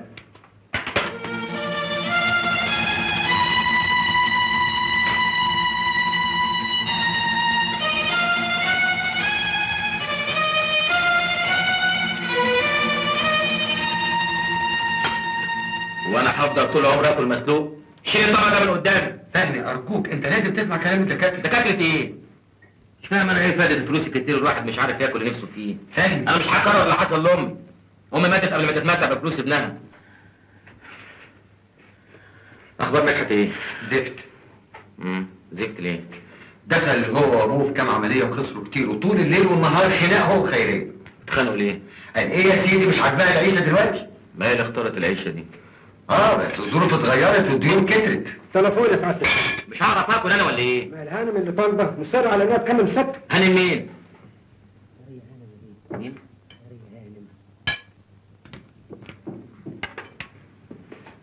يا اخي الستات دول لما يحط راجل في دماغهم ما يسيبوش في حاله. انت هتقول لي؟ الو. ايوه.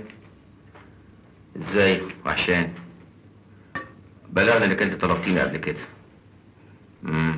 لا ابدا، لا مشغول شويه، شغل كتير بس. لا بكره، لا مش فاضي بكره. طيب بعد بكره في شقه الزمالك، ما انت عارفه. ايوه اللي بنضرب فيها الانفاس. طيب مع السلامه. منور.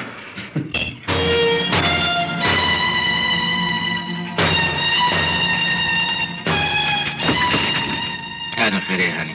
ايه بقى يا سيدي، لازم اكلمك في التليفون مليون مرة علشان اشوفك. ده شرف كبير قوي انك انت تيجي. مش دي كانت رغبتك؟ انا اقدر انكر. اتفضلي. هو ده بقى الوقت بتاعكم؟ والله شقة مش بطالة. بس انا غيرت فيها شويه. تلاقيك ضحكت على رؤوف في ثمنها. اساليه هو هيقول لك. تاخدي ايه؟ جيب لك كاس ويسكي؟ كده على طول؟ براحتك. على فكرة أنا بحب أبقى على راحتي، بس ممكن أستأذن منك دقيقتين؟ الشقه كلها تحت امرك. ممكن تعمل لي كاس على بال ما أرجع؟ بس أنا بحبه دوبل.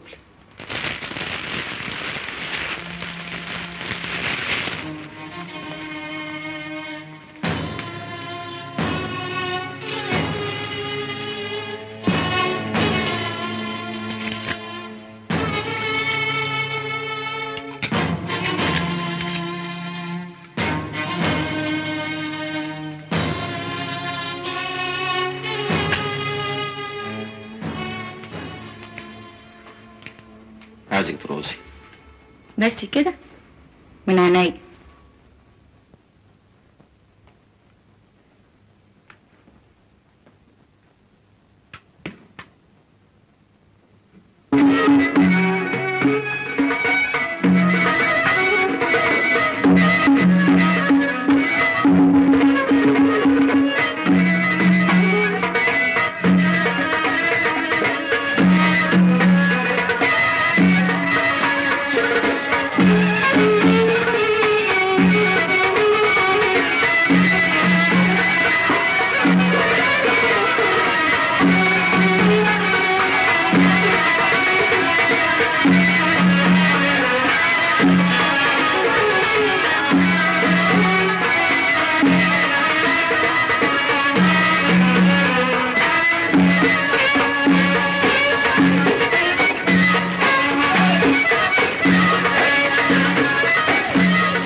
اشرب الكاس بتاعك. وانت فين كاسك؟ انا اعزم بس. ولا علشان خاطري؟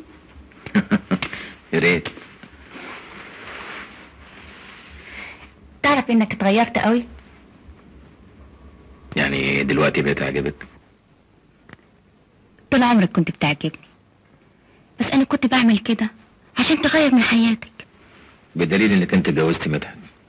ما تاخدهاش بالشكل ده. جوازي من مدحت كان مجرد تضييع وقت لحد ما تكون انت كونت نفسك. فاهم؟ انا ماليش حد غيرك. ايه مالك؟ في حاجه شغلاك؟ مش كنت بتتمنى اللحظه دي؟ ايوه، بس في حاجه كبيره قوي واقفه بيني وبينك.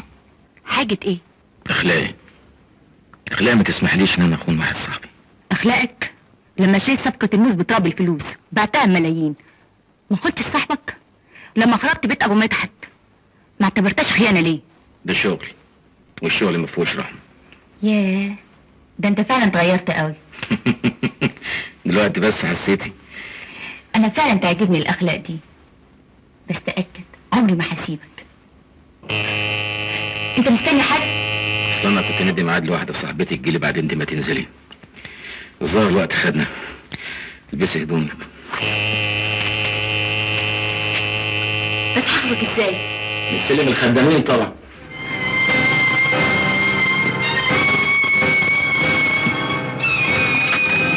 واحدة لسه. طيب رفعت بيه بيقول لك تفوت عليه ضروري الليلة في بيته. كل عمر. خلص.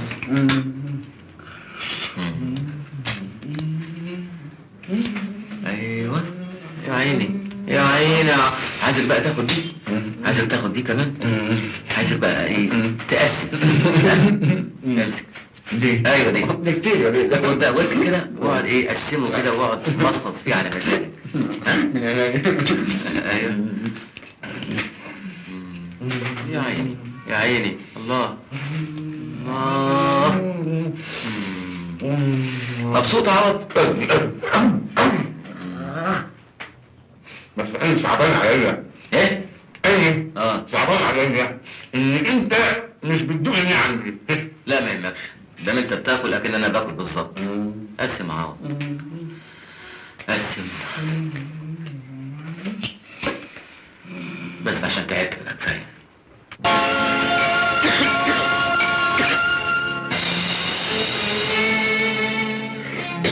على المستشفى يا شيخ. لا احنا النهارده احسن بكتير. تفتكر كده حضرتك؟ طبعا. المهم تاخد بالك من نفسك كويس. شخصية عظيمة زي سعادتك احنا كلنا محتاجينها. عن اذنك.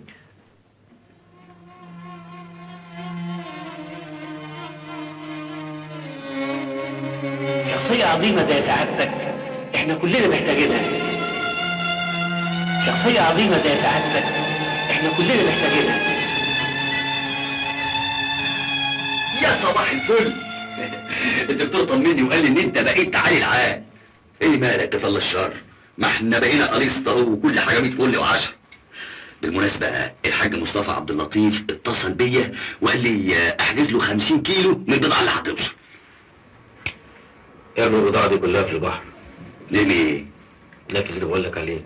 ايوه بس نفذ اللي بقول لك عليه. خيرية انا مستنيه صوتك بره. قلت لها انا موجود؟ ايوه. طب انا جاي.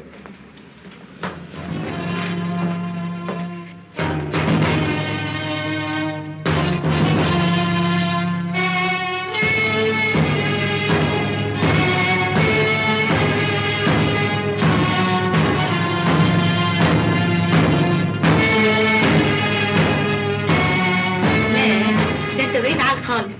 الحمد لله على السلامه يا فندم. الله يسلمك. انت وصلك الورد بتاعي؟ شكر قوي. انا عندي ليك خبر هيفرحك قوي. خير؟ مش اتطلقت من مدحت؟ ايه ده؟ خساره. اخصى عليك، مش دي كانت رغبتك؟ رغبتي انا؟ ليه؟ عشان يخلالك الجو ونتجوز وتقدر تفيز مدحت. مدحت دلوقتي بالنسبه لي لا شيء. يعني ايه؟ انت نسيت وعدك ليا؟ انا ما وعدتكيش بحاجه. وكلامك في شقة الزمالك عن مدحت اللي كان واقف بيني وبينك ده كان مجرد كلام. يعني كل اللي عملته ده علشانك ملوش تمن؟ عايزة كام؟ انت سافل منحط. وايه كمان؟ حقيقي عمر الواطي ما يعلى ابدا.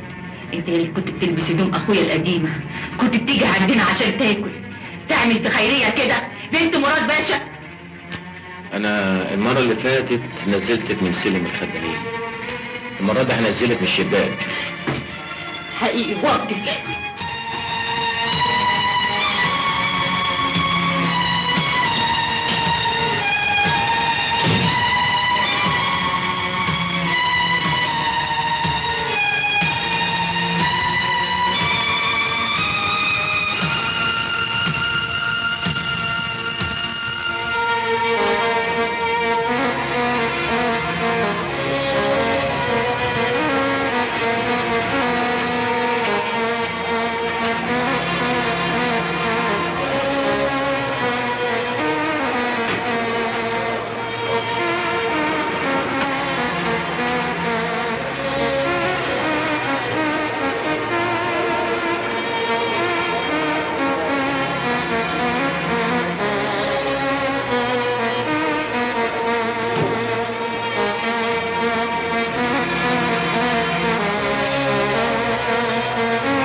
ازيك يا حاج محمد؟ اهلا وسهلا. ازيك يا معلم سيد؟ سيبها من ايه شخصيا؟ معقول ده يا جدعان؟ ايه القبعه والشرف اللي نزل علينا ده؟ اللحمه بقت بكام دلوقتي يا معلم؟ من غير فلوس يا سعاده البيه، ده انا اقطع واوزن والف واوصل كمان. مفيش فايده يا معلم. يظهر مش مكتوب لا دوها ابدا. كلام ايه ده يا سعاده البيه؟ طب انا هلف لك شويه موز هتدعي لي لما بالهنا والشفا تاكلهم. لا معلش، اصل الدكاتره منعيني منها. يعني مش هنعرف نستنفع منك ابدا. لا ازاي يا معلم؟ هات بقى والشكل. خد يا معلم، اتبع عجل وفرعه على اهل الحته كلها. من يد من اعدامها ابدا يا سعاده البيه. الهي يسعدك كمان وكمان ويعلي مراتبك زي ما سعاده الغلابه. اخبار المعلم محروس ايه؟ انا شايف دكانته مقفوله. الشر بره وبعيد، بعد عنك يا سعاده البيه. البوليس كبس عليه وظبطوا عنده مخدرات وشمعوا الدكانه بالشمع الاحمر. امتى ده حصل؟ هتيجوا شهرين. بعد عنك الحرام اخرته كده.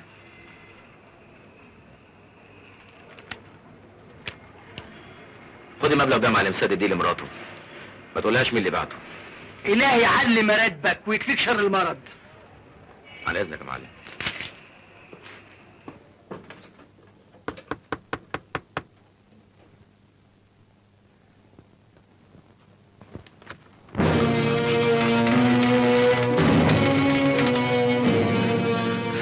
أول مرة أحس إن السلم بتاعنا ده طويل وعالي.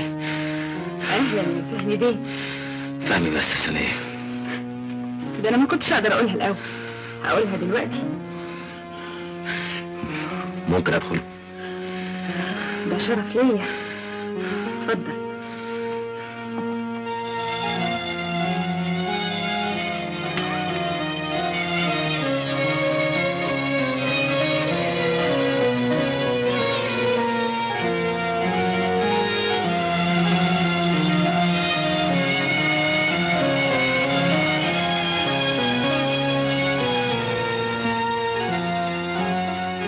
ثانية،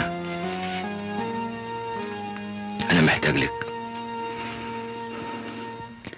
ما تتريقش عليا يا سعادة البيه. ان كنت عايز تتسلى حرام عليك، شوف لك حد تاني.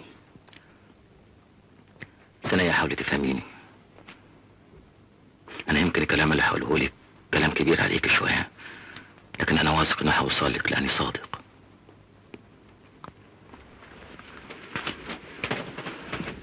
ثانيا أنا حققت كل اللي أنا عايزه. بقيت غني مشهور، انتقمت من كل اللي حاولوا يذلوني في يوم من الأيام، دوست على حاجات كتير، استعملت ذكائي واستغليت نقطة ضعف في كل اللي قابلتهم. في وسط ده ثانية فقدت إنسان انسان عزيز عليا. فقدت فهمي عبد الهادي بنقائه وطيبته. خسرت فهم عبد الهادي بن رتيبة الفلاحة اللي كانت بتكافح بشرف وأمانة عشان تعلم ابنها، وماتت من غير ما تدوس على كرامتها. انت اللي اخترت كده، وانت اللي مشيت في السكة دي، وانت اللي عايز كده وما سمعتش كلامي. فلوسك السنية كانت البداية لوصولي لكده. يا ريتني ما اديتهم لك. انا من يوم ما عرفت انك تاجرت بيهم في الحرام وانا ندمانة. كل الظروف كانت لازم توصلني لكده. سنية، تجوزيني؟ ما تتريقش عليا يا سعادة البيه. انا فين وانت فين؟ انا بتكلم جد يا سنية. طب ليه؟ انت اي واحدة تتمناك، لكن انا اعرك. بالعكس يا سنية، انت عظيمة. في ناس اغنياء كتير ما عندهمش القيم والمبادئ بتوعك. يوم ما هنتجوز هتلاقي الناس كلها بتبوس ايدك، بيقولوا لك يا سنية هانم احنا في وقت الغلبان فيه هو اللي بينداس. الله، اشمعنى دلوقتي عايز تتجوزني؟ ده انا كنت بتمنى اعيش خدامة تحت رجليك. العمر بيعدي يا سنية، وانا عايز اعوضك عن كل الشقة اللي انت شفتيه.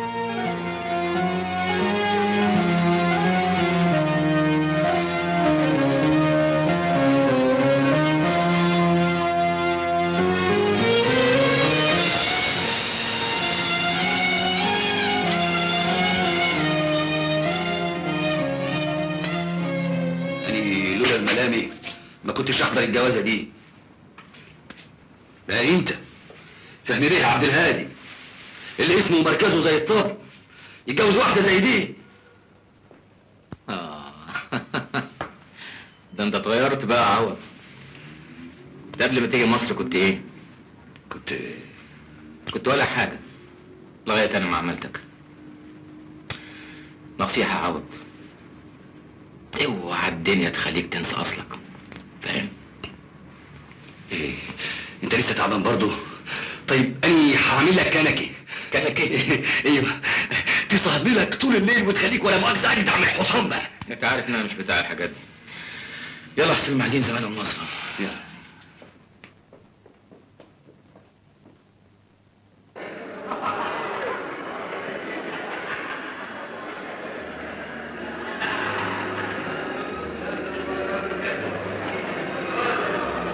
تعرف يا عوض ان دي اول مرة في حياتي احضر فرح والمعازيم ما تعرفش مين هي العروسة. ايه؟ ايوه، ما هي دي المفاجأة. العروسة مفاجأة كبيرة قوي. ازاي؟ هي تركي على انجليزي. يعني من عيلة مين؟ من عيلة امان وجوني. ابوها ماسك مركز كبير قوي في اسطنبول، زي اللي بتقول عليه شويكار في مسرحية اني فين وانت فين ده. قائد طبي. ايوه قائد طبي. لا ما هو بابي ما يوقعش الا واقف. طبعا يا سيدي، طبعا طبعا.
مين؟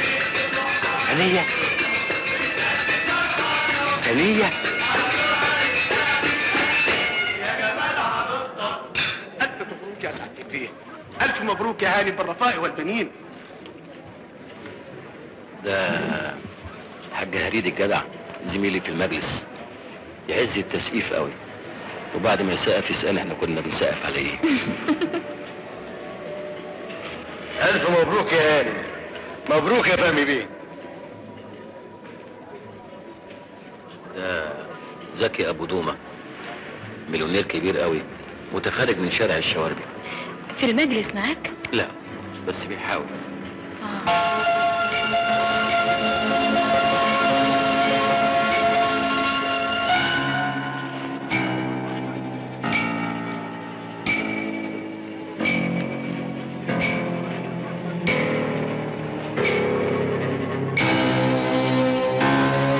خلي بالك منه يا هاني. فرحت لك قوي والله يا فهمي بيه، الف مبروك. مبروك يا فهمي. مبروك يا هاني. مبروك يا زنية يا هاني. مبروك يا فهمي.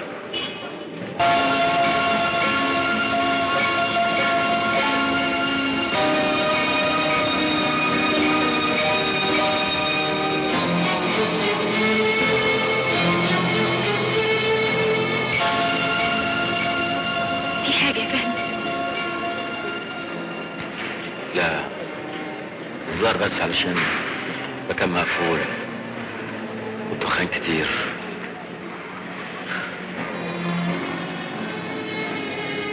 ألف مبروك يا هاني، ألف مبروك يا فهمي بيه. لا يا راجل تبعت لي الدعوة في آخر لحظة، أنا كنت هعترض ومش حاجة. معلش يا محمود، ايه اصل الموضوع تم بسرعة. على العموم ألف مبروك. ده محمود عواد، زعيم المعارضة السابق، غاوي دايما يعارض، لدرجة ان اهل دايرته لما نجحوه في انتخابات اعترض على نجاحه. كان عايز يعيد الانتخابات تاني عشان يسقط.